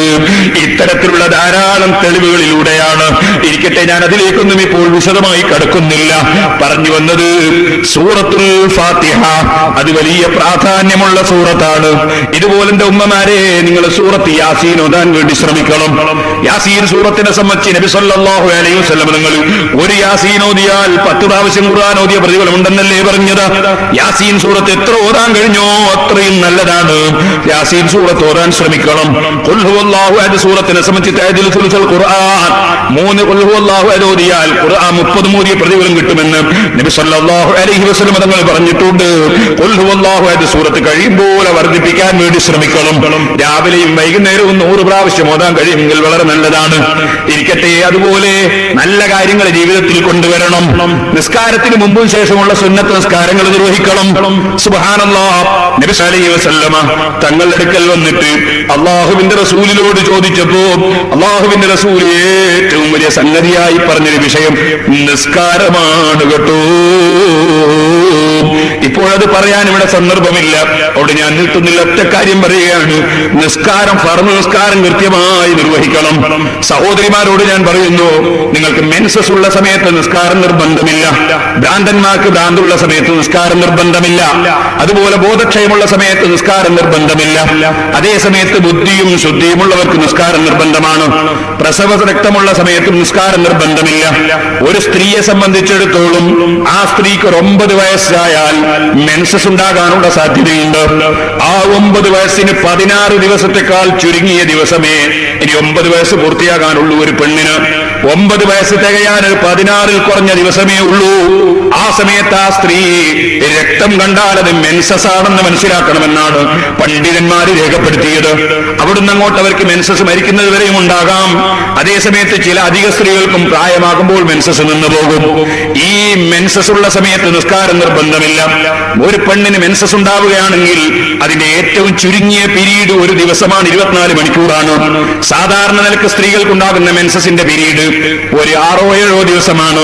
കൂടി വന്നാൽ ഇസ്ലാമിന്റെ നിയമപ്രകാരം 7 ദിവസം കാണുന്ന രക്തം മെൻസസായി പരിഗണിക്കേണ്ടതാണ്. 15 ദിവസം വരെ മെൻസസ് ഉണ്ടാകാവുന്നതാണ്. 15 ദിവസത്തിൽ കൂടുതൽ പിന്നെയും ഒരു സ്ത്രീ രക്തം കാണുന്നുണ്ടെങ്കിൽ അത് മെൻസസ് അല്ലത് രോഗസംബന്ധമായ രക്തമാണെന്ന് മനസ്സിലാക്കേണ്ടതാണ്. അതിന് ചികിത്സിക്കേണ്ടതാണ്. ആ രക്തമുള്ള സമയത്ത് അവൾ നിസ്കരിക്കേണ്ടതാണ്, നോമ്പെടുക്കേണ്ടതാണ്. മെൻസസ് ആണെന്ന് വ്യക്തമായ സമയം ഞാൻ നേരത്തെ പറഞ്ഞല്ലോ. മെൻസസ് ഒന്നുകിൽ ഏറ്റവും ചുരുങ്ങിയത് 1 ദിവസം, കൂടിയാൽ 15 ദിവസം, സാധാരണ 6 or 7 ദിവസം. ഈ മെൻസസ് ഉള്ള സമയത്ത് നിസ്കാരം നിർബന്ധമില്ല. നോമ്പും ആ സമയത്ത് അവൾ എടുക്കാൻ പാടില്ല. പക്ഷേ നോമ്പ് അവൾ ഖളാ വീട്ടണം, നിസ്കാരം ഖളാ വീട്ടേണ്ടതില്ല. ഒന്നുകൂടി മനസ്സിലാക്കാൻ വേണ്ടി പറയട്ടെ, ഒരു സ്ത്രീയെ തലാഖ് ചൊല്ലുക എന്നത് നല്ല ഏർപ്പാടല്ല. അനിവാര്യമായി വന്നാൽ തലാഖ് ചൊല്ലാതെ വെച്ചുകൂടിയാൽ പിന്നെ ഒരുപക്ഷെ അവൾ തൂങ്ങിച്ചാകലോ അല്ലെങ്കിൽ ഇവൻ തൂങ്ങിച്ചാകലോ ആയിരിക്കും അതിന്റെ ഫലം. അതുകൊണ്ട് തന്നെ പരിശുദ്ധ ഇസ്ലാം തലാഖ് പാടില്ലെന്ന് പറഞ്ഞിട്ടില്ല. തലാഖിനെ സംബന്ധിച്ച് പറഞ്ഞ അബ്ഗദുൽ ഹലാലി ഇലല്ലാഹി അത്വലാഖ്. തലാഖ് വളരെ ഇഷ്ടപ്പെട്ട കാര്യമല്ല അള്ളാഹുവിന്, അള്ളാഹ്ക്ക് വെറുപ്പുള്ള കാര്യമാണ്. അത്യാവശ്യം അനിവാര്യത വന്ന തലാഖ് ചൊല്ലാം.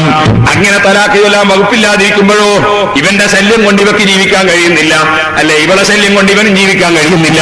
വേറെ ഒന്ന് കെട്ടിയാലോ കുടുംബക്കാർ വിടൂല, നാട്ടുകാർ സമ്മതിക്കൂല. പിന്നെ എന്താ ചിന്തിക്കുന്നത്? എന്നാ പിന്നെ ഇവള് ചിന്തിക്കുന്നത് ഇവന്റെ ശല്യം കൊണ്ട് നിവൃത്തിയില്ലല്ലോ, തൂങ്ങി വെച്ച് കളയാം, അല്ലെങ്കിൽ റെയിലിന് തലവെക്കാം. അല്ലെങ്കിൽ അവൻ ചിന്തിക്കുന്ന ഇവളെയും കൊണ്ട് യാതൊരു നിവൃത്തിയില്ലല്ലോ, എന്നാ ഞാനങ്ങ് തലവെച്ചാൽ കളയാം.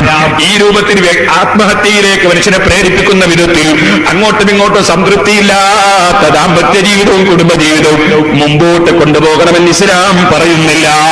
അനിവാര്യ ഘട്ടത്തിൽ തലാഖാകാം. പക്ഷേ തലാഖ് ചൊല്ലുമ്പോൾ അവിടെ ഒരു നിയമമുണ്ട്. എന്താ നിയമം? നിന്റെ ഭാര്യ മെൻസസ് ഉള്ളവളാണെങ്കിൽ ആ സമയത്ത് തലാഖ് ചൊല്ലാൻ പാടില്ല, ഹറാമാണ്. അപ്പോൾ തലാഖ് ചൊല്ലാൻ വേണ്ടി തലാഖ് എഴുതി കൊടുക്കുന്ന മുസ്ലിംമാര്, അല്ലെ തലാഖ് പറഞ്ഞു കൊടുക്കുന്ന മൗലവിമാര്, അല്ലെങ്കിൽ തലാഖ് ചൊല്ലുന്ന ആളുകൾ, അവര് തലാഖ് ചൊല്ലുമ്പോ ഭാര്യ ഇപ്പോൾ മെൻസസിന്റെ പീരീഡിലാണോ അല്ല ശുദ്ധിയുടെ പീരീഡിലാണോ എന്നറിഞ്ഞതിന് ശേഷമല്ലാതെ തലാഖ് ചൊല്ലാൻ പാടില്ല. അത് ഇസ്ലാമിന്റെ നിയമമാണ്. എന്നാൽ നിസ്കാരം നിർവഹിക്കണമെങ്കിൽ അവൾ കുളിച്ചതിന് ശേഷമേ പറ്റൂ. നിസ്കാരം നിർവഹിക്കണമെങ്കിൽ കുളിച്ചതിന് ശേഷമേ പറ്റൂ. കുളിക്കാതെ നിസ്കാരം നിർവഹിക്കാൻ പാടില്ല. കുളിക്കുമ്പോൾ അവൾ വലിയ ശുദ്ധിയിൽ ശുദ്ധിയാവുകയാണെന്നോ നിസ്കാരം ഹലാലാക്കുകയാണെന്നോ മറ്റോ കരുതിയിട്ട് അവൾ കുളിക്കണം. അങ്ങനെ കുളിച്ചതിന് ശേഷം മാത്രമേ നിസ്കരിക്കാൻ പാടുള്ളൂ. പക്ഷെ ഒരു സ്ത്രീ ഇന്നലെ രാത്രിയിലാണ് മെൻസസ് നിന്നത്, അങ്ങനെ അല്ലെങ്കിൽ ഇന്ന് രാവിലെ നേരം വെളുത്ത് സുബഹിയായി നോക്കുമ്പോ, അതേ സുബഹിന്റെ അല്ലെങ്കിൽ ഒരു 10 മിനിറ്റ് മുമ്പ് നോക്കുമ്പോ അവളുടെ മെൻസസ് നിന്നിട്ടുണ്ട്. എന്നാൽ അവൾ ഇന്നത്തെ നോമ്പ്, ഇന്ന് റമദാനാണെങ്കിൽ ഇന്നത്തെ റമദാൻ നോമ്പ് അവൾ എടുക്കണം. അതിന് കുളിക്കണമോ? കുളിക്കൽ പിന്നെ കുളിച്ചാൽ മതി. റമദാനിന്റെ നിയ്യത്ത് ചെയ്ത് റമദാനിലേക്ക് കടന്നിട്ട് സുബഹിയായതിനു ശേഷം കുളിച്ചാലും മതി. അപ്പൊ നോമ്പ് സഹീഹാകണമെങ്കിൽ കുളിക്കണമെന്നില്ല, നിസ്കാരം സഹീഹാകണമെങ്കിൽ കുളിച്ചിരിക്കണം. ഇനി ഞാൻ പറയട്ടെ, ഇതുപോലെ തലാഖിനെ സംബന്ധിച്ച് ഞാൻ പറഞ്ഞല്ലോ, തലാഖ് അനുവദനീയമാകണമെങ്കിൽ കുളിക്കണമെന്നില്ല. അവൾക്ക് മെൻസസ് നിന്നാൽ മതി. മെൻസസിന്റെ നിയമങ്ങളൊക്കെ മുമ്പ് കാലത്ത് ഞാൻ വേദ പറയുമ്പോ 40 ദിവസം കൂടെ വേദ പറഞ്ഞിരുന്ന കാലത്ത് വിശദമായി പറഞ്ഞതാണ്. ഇപ്പോൾ ഞാൻ സൂചനയ്ക്ക് വേണ്ടി 1-2 കാര്യം പറഞ്ഞു എന്നേ ഉള്ളൂ. ഇരിക്കട്ടെ, ഇൻഷാ അല്ലാഹ് നാളെ മുതൽക്ക് നാദാപുരത്ത് മഗ്‌രിബിന്റെ ശേഷം 7 മണിക്ക് വേദ ഓടുന്നുണ്ട്. 7 മണി മുതൽ 9 മണി വരെ വേദുണ്ടാകും. അത് ആയിരക്കണക്കിന് ആളുകൾ കഴിഞ്ഞ വർഷം അള്ളാഹുവിന്റെ തൗഫീഖ് കൊണ്ട് വേദിൽ വന്നിരുന്നു. ഇവിടെയൊക്കെ ധാരാളം ആളുകൾ ബസ്സും ജീപ്പും ഒക്കെ സംഘടിപ്പിച്ച് വന്നിരുന്നു. ഇൻഷാ അല്ലാഹ് കഴിഞ്ഞ കൊല്ലം സംസാരിച്ചിരുന്ന വിശ്വാസ കാര്യങ്ങളാണെങ്കിൽ ഈ കൊല്ലം 7 ദിവസവും പറയാൻ പോകുന്ന വേദ കർമ്മപരമായ വിഷയങ്ങളാണ്. ഞാൻ മെൻസസിന്റെയും അതുപോലെ പ്രസവ രക്തത്തിന്റെയും അതുപോലെ രോഗസംബന്ധമായ രക്തത്തിന്റെയും ഒക്കെ മസാലകൾ, നിയമങ്ങൾ ഇൻഷാ അല്ലാഹ് നാദാപുരത്ത് വേദിൽ വെച്ച് പറയുന്നുണ്ട്. കഴിയുന്നവർക്ക് ആ വേദിന് നാളെ മുതൽ വന്നോളൂ. നാളെ മഗ്‌രിബിന് ഇൻഷാ അല്ലാഹ് വേദിന്റെ ഉദ്ഘാടനമാണ്. ഇപ്പോൾ ഞാനതിലേക്ക് കടന്ന് വിശദമായി സംസാരിക്കുന്നില്ല. പ്രസവരക്തം സ്ത്രീകൾക്കുണ്ടാവുകയാണെങ്കിൽ അത് ചിലപ്പോൾ ഒരു സെക്കൻഡ് കൊണ്ട് നിന്നേക്കും, ചിലപ്പോൾ അത് 60 ദിവസം വരെ ഉണ്ടായേക്കും. സാധാരണ നിലക്ക് ഒരു സ്ത്രീക്ക് 40 ദിവസം വരെയാണ് അവർക്ക് പ്രസവരക്തം ഉണ്ടാവുക. ചില സ്ത്രീകൾക്ക് ഒരൊറ്റ ദിവസം കൊണ്ട് നിന്നേക്കും. ഞാൻ എന്റെ സ്ത്രീകളോട് പറയാണ്, ചില സ്ത്രീകൾ പറയാറുണ്ട് ഞങ്ങളൊരു 28 കുളിച്ച് എണീറ്റതാണ് എന്ന് പറയാറുണ്ട്. ഞാൻ പറയട്ടെ, 28ന്റെ അന്നല്ലെങ്കിൽ എല്ലാ ദിവസവും കുളിച്ചോളൂ, നമുക്ക് വിരോധമില്ല, നല്ലതാണ്. അതേ സമയത്ത് അവർക്ക് പ്രസവരക്തം നിന്നിട്ടില്ലെങ്കിൽ അവർക്ക് നിസ്കാരം തുടങ്ങാനായിട്ടില്ല. നേരെ മറിച്ച് പ്രസവിച്ച അന്ന് തന്നെ ഒരു സെക്കൻഡ് കൊണ്ട് പ്രസവരക്തം നിന്നുപോയാൽ അത് മുതൽക്കുള്ള നിസ്കാരങ്ങൾ നിർവഹിക്കണം. ഞാൻ പെറ്റെടുക്കാണ് എന്ന് പറഞ്ഞ് കിടന്നാൽ പറ്റില്ല. കിടക്കുന്നതിന് വിരോധമില്ല. നിസ്കാരത്തിന്റെ സമയത്ത് എഴുന്നേറ്റ് അവൾ നിസ്കരിച്ചിരിക്കണം. ചില സ്ത്രീകൾക്ക് പ്രസവരക്തം ചിലപ്പോൾ ഒരു സെക്കൻഡ് കൊണ്ട് നിന്നു വരും. അവർ കൃത്യമായി നിസ്കരിക്കണം. ഇനിയും ഒരുപാട് മസലകൾ അതുമായി ബന്ധപ്പെട്ടത് പറയാറുണ്ട്. ഇൻഷാ അല്ലാഹ് അല്ലാഹു തൗഫീഖ് 4-ാമത്തെ പ്രസംഗത്തിൽ വെച്ച് പറയാം. ഞാനിപ്പോൾ അതിലേക്ക് ദീർഘമായി കടന്നു പോകുന്നില്ല. അപ്പൊ നിസ്കാരം എന്ന് പറയുന്നത് കൃത്യമായി നിർവഹിക്കണം. അതിന്റെ പുറമെ അതാണ് മുഅ്മിനീകൾ മുഅ്മിനാത്തുകളുടെ ലക്ഷണം. അല്ലാഹു പറയുന്നത് യഅ്മുറൂന ബിൽ മഅറൂഫി വയൻഹൗന അനിൽ മുൻകരി. നല്ലതുകൊണ്ട് കൽപ്പിക്കുന്നവരാണ് മുഅ്മിനീങ്ങൾ, നിഷിദ്ധമായത് വിരോധിക്കുന്നവരാണ് മുഅ്മിനീങ്ങളും മുഅ്മിനാത്തുകളും. ഈമാനുള്ള സ്ത്രീകളും ഈമാനുള്ള സ്ത്രീകൾ പുരുഷന്മാരും നല്ലത് കൽപ്പിക്കും, ചീത്ത വിരോധിക്കും. അവര് മുറക്ക് നിസ്കാരം നിർവഹിക്കും. അവര് നിസ്കാരം ഖളാഅാക്കുകയില്ല, നിസ്കാരം ബാത്തിലാക്കുകയില്ല. സഹോദരന്മാരെ, അള്ളാഹുവിന്റെ മുമ്പിലെത്തുമ്പോൾ ഉത്തരവാദിത്വം നിർവഹിക്കാൻ വേണ്ടി ഞാൻ നിങ്ങളോട് പറയുകയാണ്, മലയാളത്തിൽ ഖുത്ബ ഓതുന്ന ജുമഅയിൽ പോയി പങ്കെടുത്താൽ ആ ജുമഅ സഹീഹല്ല. അതുകൊണ്ട് തന്നെ മലയാളത്തിൽ ഖുത്ബ ഓതുന്ന ജുമഅയിൽ പങ്കെടുക്കുന്ന വല്ല മുസ്ലിമീങ്ങളുമുണ്ടെങ്കിൽ ആഖിറത്തിൽ വെച്ച് പേരോട് ഉസ്താദ് പലപ്പോഴും പ്രസംഗിച്ചിട്ട് ഞങ്ങളോട് തുറന്നു പറഞ്ഞിട്ടില്ല എന്നൊന്നും പറയണ്ട. ജുമഅ നിസ്കാരത്തിന്റെ നിബന്ധനയാണ് 2 ഖുതുബ. ഖുതുബയുടെ നിബന്ധനയാണ് അത് അറബിയിൽ തന്നെ ആയിരിക്കുക എന്നത്. അത് മലയാളത്തിൽ കൊണ്ടുവന്നാൽ അത് ശറഇന്റെ നിയമമനുസരിച്ച് പാടുള്ളതല്ല. വലാ തുബ്തിലൂ അഅമാലക്കും. അല്ലാഹു ഖുർആനിൽ പറഞ്ഞാണ് നിങ്ങളുടെ അമലുകൾ നിങ്ങൾ ബാത്തിലാക്കാൻ പാടില്ല. നിബന്ധന ഒക്കാതൊരു കാര്യം ചെയ്താൽ അത് ബാത്തിലാണ്. അതുകൊണ്ട് തന്നെ മലയാളത്തിലുള്ള ഖുതുബ നടക്കുന്ന പള്ളിയിൽ പോയി ജുമഅയിൽ പങ്കെടുത്താൽ ജുമഅ നമുക്ക് കിട്ടുകയില്ല. ഇതിപ്പോ അള്ളാഹുവിനെ മുൻനിർത്തി പറയുന്നതാണ്, പറഞ്ഞില്ല എന്നാരും പറയണ്ട. അള്ളാഹുവിന്റെ കോടതിയിൽ എത്തുമ്പോൾ ആരും കുടുങ്ങിപ്പോകണ്ട. ചിലർക്ക് ചിലപ്പോ തോന്നും പേരോട് ഉസ്താദിന് അല്ലെ പേരോട് അബ്ദുറഹ്മാന് ഈ പള്ളിയിൽ വന്നിട്ട് പള്ളി നിറയാൻ വേണ്ടിയാണ്.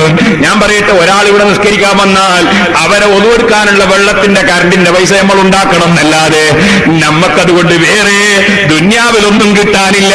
പക്ഷേ ഒരാൾ കൂടുതൽ നിസ്കരിച്ചാൽ നിസ്കരിക്കുന്ന ആൾക്ക് വേണ്ടി പള്ളി നിർമ്മിച്ച വ്യക്തിക്ക് അല്ലാഹു പ്രതിഫലം കൂടുതൽ കൊടുത്തേക്കും. അതിന് അധ്വാനിച്ചവർക്ക് അല്ലാഹു കൂടുതൽ പ്രതിഫലം കൊടുത്തേക്കും എന്നല്ലാതെ ദുന്യാവ് ഞങ്ങൾക്ക് അതുകൊണ്ടൊന്നും കിട്ടാനില്ല. ഇത് ആഖിറത്തിന് വേണ്ടിയാ പറയുന്നത്. അറബിയിൽ ഖുത്ബ ഓതണമെന്ന് നിർബന്ധമാണ്. ഇനി ഞാൻ എന്റെ മാന്യ മുസ്ലിം സഹോദരന്മാരോട് പറയട്ടെ, അറബിയിലുള്ള ഖുത്ബ ഓതിയിട്ട് ജുമഅ നിസ്കരിച്ചാൽ പറ്റുകയില്ല എന്ന് ഒരു പ്രസ്ഥാനക്കാരനും ഇവിടെ വാദിക്കുന്നില്ല. അതായത് മലയാളത്തിൽ ഖുത്ബ ഓതുന്നവരോട് നിങ്ങളൊന്ന് ചോദിച്ചു നോക്കൂ, അറബിയിൽ ഖുത്ബ ഓതിയാൽ അതിന് തകരാറുണ്ടോ? ആ ജുമഅക്ക് വല്ല തകരാറുണ്ടോ? അവരും പറയും അതിന് തകരാറില്ല. അതുകൊണ്ട് ആ ഹജ്ജിന് പോയാൽ മക്കയിൽ നിന്ന് അവിടുത്തെ ജുമഅയിൽ പങ്കെടുത്തു വന്നാൽ മലയാള ഖുത്ബയിൽ പങ്കെടുക്കുന്നവർ ഒറ്റ ആളും അവരെ നിസ്കാരം മാറ്റി നിസ്കരിക്കാറില്ല. മദീനത്തുനിന്ന് ജുമഅയിൽ പങ്കെടുത്തവര് അറബിയിലുള്ള ഖുത്ബയിൽ പങ്കെടുത്ത് തിരിച്ചു വന്നാൽ അവരും അവരെ ജുമഅ മാറ്റി നിസ്കരിക്കാറില്ല. ഇവിടുന്ന് തന്നെയും അവര് ഈ കുറ്റ്യാടിയിൽ നിന്ന് പുറത്തേക്ക് പോയാൽ, തലീക്കര ജുമഅക്ക് കൂടിയാൽ, കുളങ്ങരത്തായ ജുമഅക്ക് കൂടിയാൽ, അല്ലെങ്കിൽ വേറെ ഏതെങ്കിലും നാട്ടിൽ പോയി ജുമഅക്ക് കൂടിയാൽ അവരാരും ജുമഅ മാറ്റി നിസ്കരിക്കുന്നത് നമ്മൾ കാണാറില്ല. കാരണം അവർക്കും അറിയാം അറബിയിലുള്ളത് സഹീഹാണെന്ന്. ഇനി ഞാൻ നിങ്ങളോട് ചോദിക്കട്ടെ, നമ്മൾ ജുമഅ നിസ്കരിക്കുന്നത് എന്തിനാ? ദുന്യാവിൽ കാര്യം കിട്ടാനല്ലല്ലോ. ദുന്യാവിൽ കാര്യം കിട്ടാനായിരിക്കാം നമ്മൾ വണ്ടി ഓട്ടുന്നത്, അതിനുവേണ്ടിയായിരിക്കാം നമ്മൾ കൃഷി നടത്തുന്നത്, അതിനുവേണ്ടിയായിരിക്കാം നമ്മൾ വാടകയ്ക്ക് കൊടുക്കുന്നത്, അതിനുവേണ്ടിയായിരിക്കാം നമ്മൾ വാടകയ്ക്ക് വാങ്ങുന്നത്, അതിനുവേണ്ടിയായിരിക്കാം നമ്മൾ ബിൽഡിങ്ങുകൾ പലതും വാടക കൊടുക്കാൻ എടുക്കുന്നത്. അതുപോലെ തന്നെ നമ്മൾ കൃഷി ചെയ്യുന്നത് അതൊക്കെ ദുന്യാവിൽ പണം കിട്ടാൻ വേണ്ടിയാണ്. ജുമഅക്ക് പോകുന്നത് എന്തിനാ സഹോദരന്മാരെ? നമ്മളെ ദോഷം പൊറുക്കിട്ടാനല്ലേ? അള്ളാന്റെ കൂലി കിട്ടാനല്ലേ? ആഖിറത്തിന് വേണ്ടിയല്ലേ? ഈ ആഖിറത്തിന് വേണ്ടി പോകുന്ന കാര്യത്തില് നിങ്ങളൊന്ന് ചിന്തിക്കൂ. എല്ലാ മൗലവിമാരും പറയുന്നു, എല്ലാ മുസ്ലിയാമാരും പറയുന്നു, അറബിയിലുള്ള ഖുത്ബ ഓതിയിട്ട് ജുമഅ നിസ്കരിച്ചാൽ അത് പഠിച്ചവനെടുക്ക കൊടുങ്ങൂല, അത് ശരിയാണ്. അതേസമയത്ത് മലയാളത്തിലുള്ള ഖുത്ബ ഓതുന്ന സ്ഥലത്ത് പോയാൽ നിങ്ങളെ ജുമഅ സഹീഹല്ല എന്ന് ധാരാളം പണ്ഡിതന്മാര്, നിങ്ങൾ ഇക്കാലഘട്ടത്തിൽ ജീവിക്കുന്ന പണ്ഡിതന്മാർ, ഇമാമിങ്ങൾ പറഞ്ഞതിന്റെ പുറമെയാ ഞാൻ പറയുന്നത്. ഇമാം നവവി പറയുന്നു പറ്റൂല, ഇമാം റാഫി പറയുന്നു പറ്റൂല, ഇബ്നു ഹജർ ലൈത്തമി നിങ്ങൾ പറയുന്നു പറ്റൂല. അവരൊക്കെ പേരോട് അബ്ദുറഹ്മാനെ പോലത്തെ ആൾക്കാരല്ല. ഇമാം നവവിയൊക്കെ ആരാ? സഹോദരന്മാരെ, അവർ അള്ളാഹുവിന്റെ ദീനിന് വേണ്ടി ജീവിതം മുഴുവനും സമർപ്പിച്ചവരല്ലേ? എന്താണ് അവരൊക്കെ മനസ്സിന്റെ നന്മ? കേട്ടിട്ടില്ലേ നിങ്ങൾ? ഇമാം നവവി റളിയല്ലാഹു അൻഹുവിന്റെ തൊപ്പിയും കട്ടിട്ട് ഒരു മനുഷ്യൻ ഓടിക്കളഞ്ഞു. ഇമാം നവവി റളിയല്ലാഹു അൻഹുവിന്റെ തൊപ്പിയും കട്ട് ഓടിയ വിവരം നവവി ഇമാം തങ്ങൾക്ക് കിട്ടിയപ്പോ ഇമാം നവവി ചിന്തിക്കുന്ന എന്റെ തൊപ്പി പോയല്ലോ എന്നല്ല, പഠിച്ചവനെ എന്റെ തൊപ്പി കണ്ടത് കൊണ്ട് അവൻ നരകത്തിൽ കിടക്കുമല്ലോ, അവൻ എന്റെ തൊപ്പി കട്ടത് കൊണ്ട് നരകത്തിൽ കിടക്കുമല്ലോ, അവൻ പഠിച്ചവന്റെ അടുക്ക കുടുങ്ങിപ്പോകുമല്ലോ. റസൂലുള്ളാഹിന്റെ ഉമ്മത്തുകളിൽപ്പെട്ട ഒരാളും പരാജയപ്പെടാതെ വിജയിച്ച് കിട്ടണമല്ലോ. ഇമാം നവവി റളിയല്ലാഹു അൻഹു അയാൾക്ക് പൊരുത്തപ്പെട്ടു കൊടുത്തു, കട്ടകള്ളന് പൊരുത്തപ്പെട്ടു കൊടുത്തു. പൊരുത്തപ്പെട്ടു കൊടുത്തിട്ട് പിന്നെയും മനസ്സമാധാനില്ല. കാരണം ഞാൻ പൊരുത്തപ്പെട്ടു എന്ന് അയാൾ അറിയില്ലല്ലോ. അറിയാത്ത കാലത്തോളം അത് ഉപയോഗിക്കൽ അയാൾക്ക് ഹറാമല്ലേ? ആ ഹറാമെന്ന് അയാളെ രക്ഷപ്പെടുത്താൻ എന്താ വഴി? അയാളോട് ഞാൻ പൊരുത്തപ്പെട്ടു എന്നുള്ള വിവരമൊന്ന് പറയാ. പൊരുത്തപ്പെട്ടു എന്നുള്ള വിവരം പറയാൻ വേണ്ടി കള്ളൻ ഓടുമ്പോ കള്ളന്റെ പിന്നാലെ ഇമാം നവവി റളിയല്ലാഹു അൻഹു ഓടി. എന്തിനാ ഓടുന്നത്? തൊപ്പി പിടിച്ചെടുക്കാനല്ല, പൊരുത്തപ്പെട്ടു എന്നുള്ള വിവരം പറയാനാ. എന്തിനാ പൊരുത്തപ്പെട്ടു എന്ന് പറയുന്നത്? അയാൾക്കത് ഉപയോഗിക്കൽ ഹലാലാകാനാ. സുബ്ഹാനല്ലാഹ്, എന്തൊരു നല്ല മനസ്സ്. നവവി ഇമാം റളിയല്ലാഹു അൻഹു ഓടി ഓടി കള്ളന്റെ സമീപത്തെത്തിയപ്പോ ശബ്ദം കേട്ടിട്ട് കള്ളൻ തിരിഞ്ഞു നോക്കുമ്പോ അതാ ഉടമസ്ഥൻ ഓടി വരുന്നു. കള്ളൻ സ്പീഡ് കൂട്ടി ഓടാൻ തുടങ്ങി. കള്ളൻ വിചാരിക്കുന്നതിനെ പിടിക്കാനാണ് എന്നാ. കള്ളൻ സ്പീഡ് കൂട്ടി ഓടാൻ തുടങ്ങി. അപ്പോഴാ നവവി ഇമാം തങ്ങൾ ഉറക്കെ വിളിച്ചു പറഞ്ഞു, മോനെ പൊരുത്തപ്പെട്ടു, ഇതും കേട്ടിട്ട് ഓടിക്ക മോനെ. ഇത്ര നല്ല മനസ്സുള്ള ആളാണ് ബഹുമാനപ്പെട്ട ഇമാം നവവി റളിയല്ലാഹു അൻഹു. കേട്ടിട്ടില്ലേ? ചരിത്രങ്ങളൊന്നും പറയാൻ ഇവിടെ സമയമില്ല. ബഹുമാനപ്പെട്ട നവവി ഇമാം തങ്ങൾ ജോലി ചെയ്യുന്ന ഒരു വലിയ കോളേജുണ്ട്, ഒരു വലിയ മദ്രസയുണ്ട്. ആ മദ്രസയെ കുറെ കിതാബ് വഖഫ് ചെയ്യപ്പെട്ടതുണ്ട്. ആ വഖഫ് ചെയ്യപ്പെട്ട കിതാബുകൾ മുഴുവനും അവിടുന്ന് എടുത്തു മാറ്റിയിട്ട് വേറൊരു സ്ഥലത്തേക്ക് കൊണ്ടുപോകാൻ രാജാവ് തീരുമാനിച്ചു. രാജാവ് എന്ന് പറഞ്ഞാൽ രാഷ്ട്രീയക്കാരനാണ്. അയാൾക്ക് രാഷ്ട്രം ഭരിക്കുന്നതിനെ കുറിച്ചല്ലാതെ ദീനിനെ കുറിച്ച് എന്തറിയും? ഈ രാഷ്ട്രീയക്കാരനായ രാജാവ് അദ്ദേഹം മതത്തിന്റെ കാര്യത്തിൽ ഏർപ്പെടുമ്പോഴല്ലേ എല്ലാ കുഴപ്പങ്ങളും ഉണ്ടാകുന്നത്. രാഷ്ട്രീയക്കാര് രാഷ്ട്രീയം പറഞ്ഞാൽ പോരെ, അവരെന്തിന് മതത്തിന്റെ കാര്യത്തിൽ ഏർപ്പെടാൻ പോകണം? ഇന്നാ ലില്ലാഹി വ ഇന്നാ ഇലൈഹി റാജിഊൻ.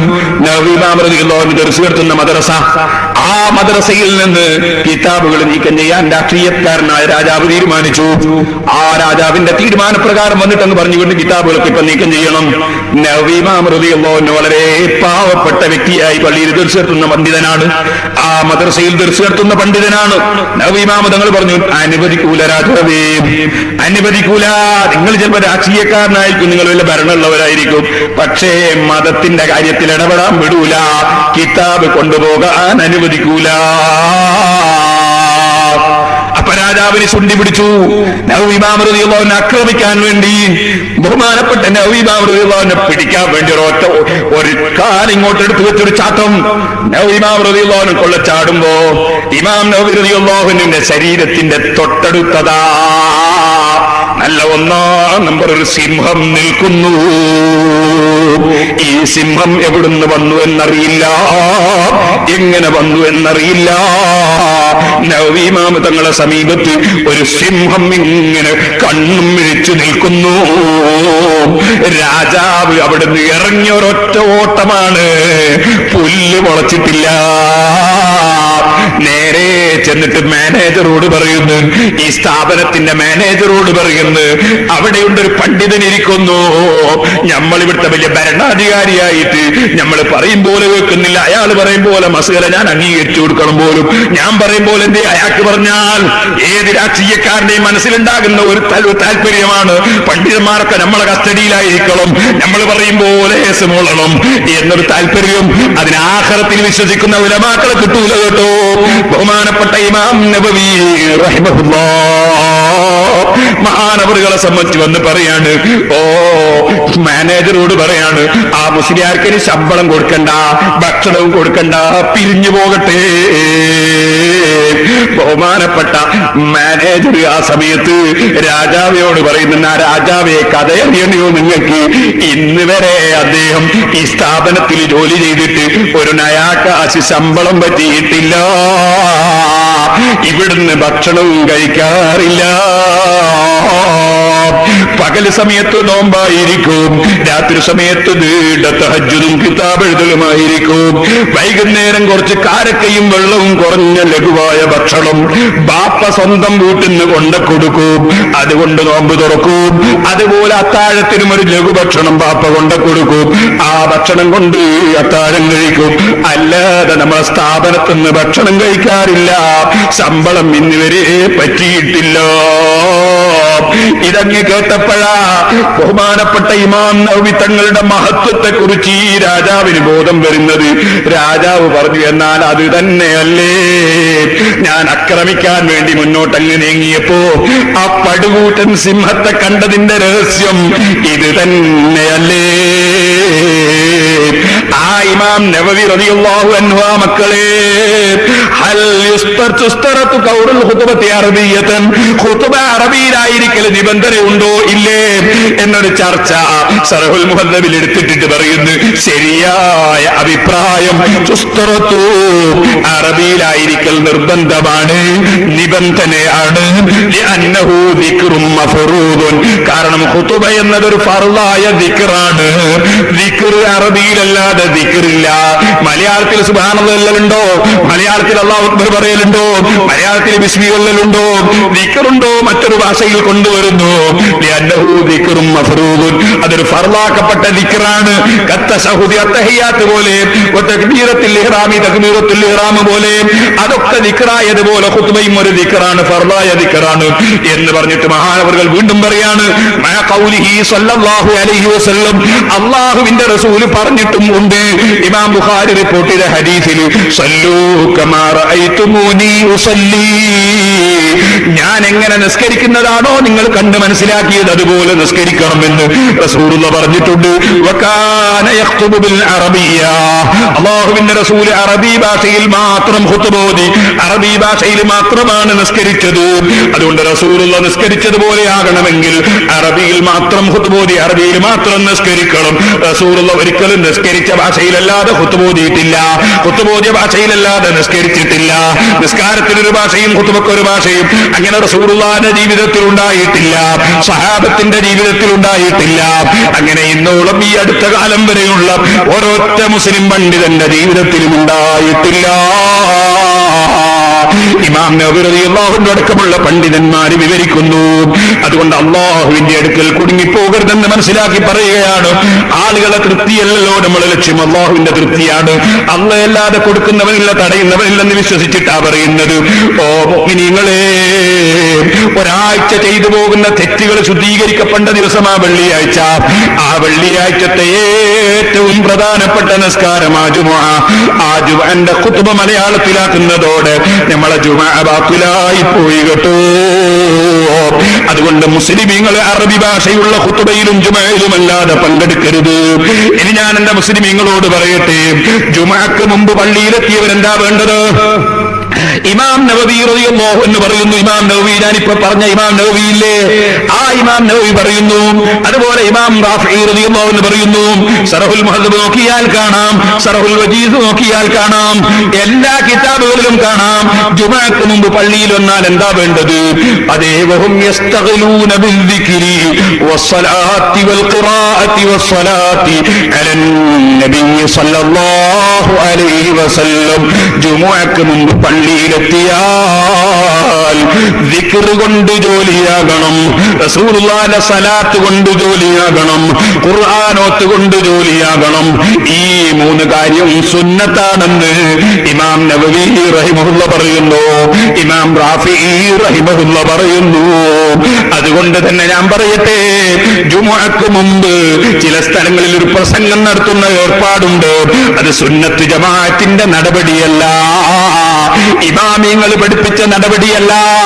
ഇമാം മുസ്ലിം റളിയല്ലാഹു അൻഹു റിപ്പോർട്ട് ചെയ്ത ഹദീസിൽ കാണാം, ഉമർ ഇബ്നുൽ ഖത്താബ് റളിയല്ലാഹു അൻഹു അടക്കമുള്ള ഒരു സദസ്സ് മദീനത്തെ പള്ളിയാണ്. അതേ നിസ്കരിക്കാൻ ജുമുഅ തുടങ്ങാൻ പോവുകയാണ്, ജുമുഅ തുടങ്ങിയിട്ടില്ല. അപ്പോൾ ഒരാൾ എഴുന്നേറ്റ് നിന്ന് ഇൽമു പറയാൻ എഴുന്നേറ്റ് നിന്നു. അപ്പൊ വേറെ ഒരാൾ എഴുന്നേറ്റ് നിന്ന് ഇൽമു പറയാൻ എഴുന്നേറ്റ് നിന്നു. ഉമർ ഇബ്നുൽ ഖത്താബ് റളിയല്ലാഹു അൻഹു പറഞ്ഞു, ഇജ്ലിസ്, ഇരിക്കടോ അവിടെ, ഇരിക്കടോ അവിടെ. നിസ്കാരം കഴിഞ്ഞതിന് ശേഷം പറയേണ്ട ഇൽമ ഇൽമൊക്കെ റസൂലുള്ളാഹിയോട് ചോദിച്ചിട്ട് നമുക്ക് പറയാം. നിസ്കാരത്തിന് മുമ്പ് ഇൽമു പറയേണ്ട സമയമല്ല. ഇരിക്കൂ അവിടെ. ഇമാം ഉമർ, മഹാനായ ഉമർ ഇബ്നുൽ ഖത്താബ് റളിയല്ലാഹു അൻഹു പിടിച്ചവിടെ ഇരുത്തി ഇരിക്കാൻ ആവശ്യപ്പെട്ടു. ഈ ഹദീസ് ഇമാം മുസ്ലിം റിപ്പോർട്ട് ചെയ്തപ്പോ ശാഫിഈ മദ്ഹബിന്റെ മുഹദ്ദിറായ ഇമാം നവവി റഹിമഹുല്ലാഹ് ശർഹ് മുസ്ലിമിൽ പറയുകയാണ്, നിസ്കാരത്തിന് ഒരുമിച്ച് കൂടിയ ആളുകളെ മുമ്പിൽ ഇൽമു പറഞ്ഞുകൊണ്ട് ശബ്ദമുയർത്തുന്നത് വിരോധിക്കപ്പെട്ടതാണെന്ന് ഈ ഹദീസ് പഠിപ്പിക്കുന്നു. അതേ നിസ്കാരം കഴിഞ്ഞതിന് ശേഷം ഇൽമു പറയാം, അതിനു മുമ്പ് ഇൽമു പറയൽ കൊണ്ട് ശബ്ദമുയർത്തുന്നത് വിരോധിക്കപ്പെട്ടതാണെന്ന് ഈ ഹദീസ് പഠിപ്പിക്കുന്നു. ഇമാം നവവി റഹിമഹുല്ലാഹ് അവിടുത്തെ ശർഹ് മുസ്ലിമിൽ പറയുകയാണ്, ഇപ്പോൾ ചില ആളുകൾ ന്യായം ചോദിക്കുകയാണ്. മുസ്ലിയാരെ, നിസ്കാരം കഴിഞ്ഞിട്ട് പ്രസംഗിച്ചാല് ഒരു കൂട്ടി വിരിക്കൂലെല്ലാം പൊയ്ക്കളിയും. ഓ ശരി, ആളുകൾക്കൊപ്പിച്ചിട്ടുണ്ടാക്കുകയാണ് അല്ലേ? ആളുകൾക്കൊപ്പിച്ചുണ്ടാക്കി ചെരുപ്പിനൊപ്പിച്ച് കാല് മുറിക്കുകയാണ്, കാലിനൊപ്പിച്ച് ചെരുപ്പുണ്ടാക്കുകയല്ല അല്ലേ? ആളുകൾക്കൊപ്പിച്ചിട്ട് ഇങ്ങനെ മാറ്റുകയാണ്. അത് തന്നെയായിരുന്നു മുമ്പ് ഒരാള്, അതേ മർവാൻ എന്ന് പറയുന്നൊരു രാഷ്ട്രീയക്കാരൻ വന്നു. മൂപ്പര പള്ളിയിൽ ഒത്തുപോകുന്നത്, പെരുന്നാളിന് ഒത്തുപോകുന്നത്. അബൂ സഈദ് അൽ ഖുദരി റളിയല്ലാഹു സഹാബിയാണ്. സഹാബിയായ അബൂ സഈദ് അൽ ഖുദരി റളിയല്ലാഹുവിന്റെ കൂടെ പള്ളിയിലും ചെന്നപ്പോ പെരുന്നാൾ നിസ്കരിക്കുന്ന സ്ഥലത്തെത്തിയപ്പോ മർവാൻ എന്ന് പറയുന്ന രാഷ്ട്രീയക്കാരൻ നേരെ ഖുത്ബ ഓതാൻ വേണ്ടി പോവാണ്. പെരുന്നാൾ നിസ്കാരത്തിന്റെ ഖുത്ബ ശേഷ ഇയാളെന്ത് ചെയ്തു? ഖുത്ബ ആദ്യമാക്കി. അപ്പൊ ഖുത്ബ ഓതാൻ പോവാണ്. അബൂ സഈദ് അൽ ഖുദരി പറഞ്ഞു, ഏയ് ഇതെന്താ ചങ്ങാരിയെ, ആദ്യം നിസ്കാരല്ലേ വേണ്ടത്, പിന്നല്ലേ ഖുത്ബ? അപ്പൊ ഇയാൾ പറഞ്ഞ, അബൂ സഈദ് നിങ്ങളെ പണ്ട് വെച്ചെല്ലാം പോയി, നീ ഇപ്പൊ പുതിയതാ. എന്തേ? അത് ആളുകളൊന്നും പ്രസംഗത്തിന് ഇരിക്കുന്നില്ല. ഈ ചങ്ങാതി മോശക്കാരായതുകൊണ്ട് ആളുകൾ പ്രസംഗത്തിന് ഇരിക്കുന്നില്ല, അല്ലാതെ പ്രസംഗക്കാരല്ലേ ആളിരിക്കുള്ളൂ. ഇയാള് തോന്നിയാസം ചെയ്യുന്ന ആളായതുകൊണ്ട് ഇയാളെ പ്രസംഗത്തിന് ആളിരിക്കുന്നില്ല. ഇതാ മൂപ്പരെ താല്പര്യം. ഇയാൾ പറയുന്നത് ഖുത്ബക്ക് ആളിരിക്കുന്നില്ല, അതുകൊണ്ട് ഞാൻ എന്ത് ചെയ്യുന്നു, ഞാനിപ്പോൾ ഖുത്ബ ഓതുകയാണ്. അബൂ സഈദ് ഖുദരി റളിയല്ലാഹു അൻഹു റസൂലുള്ളാഹി സ്വല്ലല്ലാഹു അലൈഹി വസല്ലം തങ്ങളും ഖുലഫാഉർ റാഷിദീങ്ങളും പഠിപ്പിച്ചതിനേക്കാൾ നല്ലൊരാശയം നീ കൊണ്ടുവരൂലടോ. നിന്റെ കൂടെ ഇരിക്കാൻ ഞാനില്ല. നബിയും സഹാബത്തും പഠിപ്പിച്ചതിനപ്പുറം നീ എന്ത് കൊണ്ടുവരാനാണ് ഇവിടെ? സഹോദരന്മാരെ, അയാളെ ന്യായവും പിന്നീട് ആളിരിക്കൂല എന്നായിരുന്നു. പെരുന്നാളിന് ഖുത്ബ ആളുകൾ എണീറ്റ് പോയി കളയും. അതുകൊണ്ട് ഖുത്ബ ആദ്യത്തിലാക്കാനായിരുന്നു ന്യായം. ഈ ന്യായമുണ്ടോ? ഇസ്ലാം അംഗീകരിച്ചു കൊടുത്തിരിക്കുന്നു. ഇതുപോലെ ഞാൻ പറയട്ടെ, നല്ല നാളിരിക്കാനൊരു സമയമുണ്ട്. ചെയ്യാൻ പറ്റുമോ? എപ്പോഴാ? ജുമഅ നിസ്കാരത്തിലെ അത്തഹിയ്യാത്തിലൊരു പ്രസംഗം. അത്തഹിയ്യാത്തിൽ ഇരുന്നിട്ട് മൊയ്യാൻ ഒരൊറ്റ പ്രസംഗം. കാരണം ഒരൊറ്റ കുട്ടിയും പോകൂല. കാരണം സലാം വിട്ടാണ്ട് പോയിക്കൂടാ. ആരും എത്താൻ ബാക്കി ഉണ്ടാവില്ല, എല്ലാവരും എത്തിയിട്ടുണ്ടാവും. നമ്മളെ ജുമഅന്റെ മുമ്പ് പ്രസംഗിക്കുന്നവരുണ്ടല്ലോ, അവര് പ്രസംഗിക്കാൻ നിന്നാ പലരും വരാൻ ബാക്കി ഉണ്ടാവും. പ്രസംഗം കഴിയുമ്പോഴേക്ക് എത്താന്ന് വിചാരിച്ച് നിൽക്കുന്നവരുണ്ടാവും. നേരെ മറിച്ച് അത്തഹിയ്യാത്തിൽ പ്രസംഗിച്ചാൽ നല്ല സുഖാണ്, ഒരൊറ്റ കുട്ടി എത്താൻ ബാക്കി ഉണ്ടാവൂല. ഇനി ഒരൊറ്റ കുട്ടിക്ക് തിരിച്ചു പോകാനും പറ്റൂല, കാരണം നിസ്കാരത്തിലല്ലേ പ്രസംഗം. അതുകൊണ്ട് പോകാനും പറ്റൂല. ചെയ്യാൻ പറ്റുമോ സഹോദര? ഇസ്ലാമിന്റെ നിയമങ്ങള് നമ്മളെ കമ്മിറ്റി ചേർന്നിട്ടുണ്ടാക്കുന്ന നിയമങ്ങളല്ല, നമ്മൾ കമ്മിറ്റി ചേർന്നിട്ടുണ്ടാക്കുന്ന നിയമങ്ങളല്ല.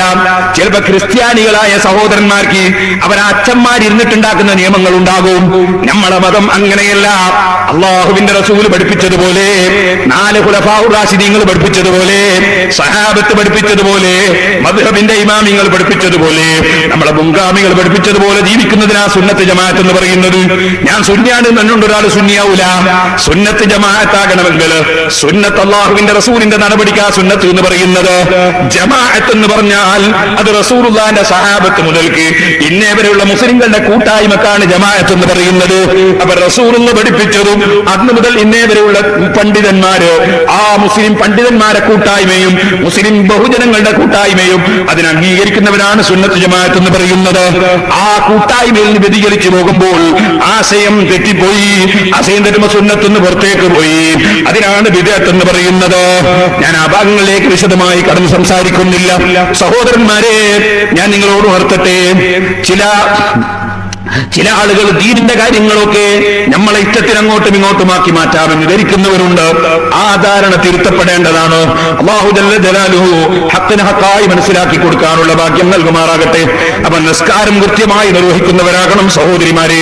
സഹോദരന്മാരെ, സുബ്ഹികളാക്കി കിടന്നുറങ്ങുന്നവരാകരുത്. മുഅ്മിനീങ്ങളെ ലക്ഷണം നിസ്കാരം മുറക്ക് നിർവഹിക്കുന്നവർ, കൃത്യമായി സമയത്ത് നിസ്കരിക്കുന്നവരാകണം. എന്റെ ചെറുപ്പക്കാരോട് ഉപ്പമാരോടും ഉമ്മമാരോടും ഞാൻ പറയുന്നു, അള്ള തന്ന ഉറക്ക് അത് അള്ള തന്ന അനുഗ്രഹമാണ്. ഉറക്ക് കിട്ടാതെ അലഞ്ഞു തിരിഞ്ഞ് നടക്കുന്ന എത്രയോ മാനസിക രോഗികളുണ്ട്. ക്യാൻസർ രോഗമായിട്ട് തൊണ്ടയിലൂടെ ഒരു ഇറ്റ് വെള്ളം ഇറക്കാൻ കഴിയാതെ വേദന കടിച്ചിറക്കിയിട്ട് ഉറക്കൊഴിച്ചിങ്ങനെ നിലവിളിക്കുന്നവരുണ്ട്. അല്ലാഹു രോഗികളെ രോഗങ്ങൾ സുഖപ്പെടുത്തട്ടെ. അത്തരം രോഗങ്ങൾ അല്ലാഹു നമുക്ക് തരാതിരിക്കട്ടെ. ഓ മുഅ്മിനായ മനുഷ്യ, ചെറുപ്പക്കാരാ, വീട്ടിൽ നന്നായി കിടന്നുറങ്ങുമ്പോ അല്ലാഹു ഉറക്കം തന്നില്ലേ? രോഗം കൊണ്ട് ബുദ്ധിമുട്ട് തന്നില്ല, ആരോഗ്യം തന്നില്ലേ, മാനസികമായ സ്വസ്ഥത തന്നില്ലേ, ഭക്ഷണം തന്നില്ലേ, വെള്ളം തന്നില്ലേ, എല്ലാം റബ്ബ് തന്നില്ലേ? ആ റബ്ബിന്റെ മുമ്പിൽ എഴുന്നേറ്റ് ഒരു സംഭാഷണം നടത്താൻ വേണ്ടി, സുബ്ഹിന്റെ സമയത്തൊന്ന് എഴുന്നേൽക്കാൻ വേണ്ടി റബ്ബ് പറയുമ്പോ ആ റബ്ബിന്റെ മുമ്പിൽ എഴുന്നേറ്റ് നിസ്കരിക്കുന്ന ഒരു ഈമാൻ നമുക്ക് വേണ്ടേ?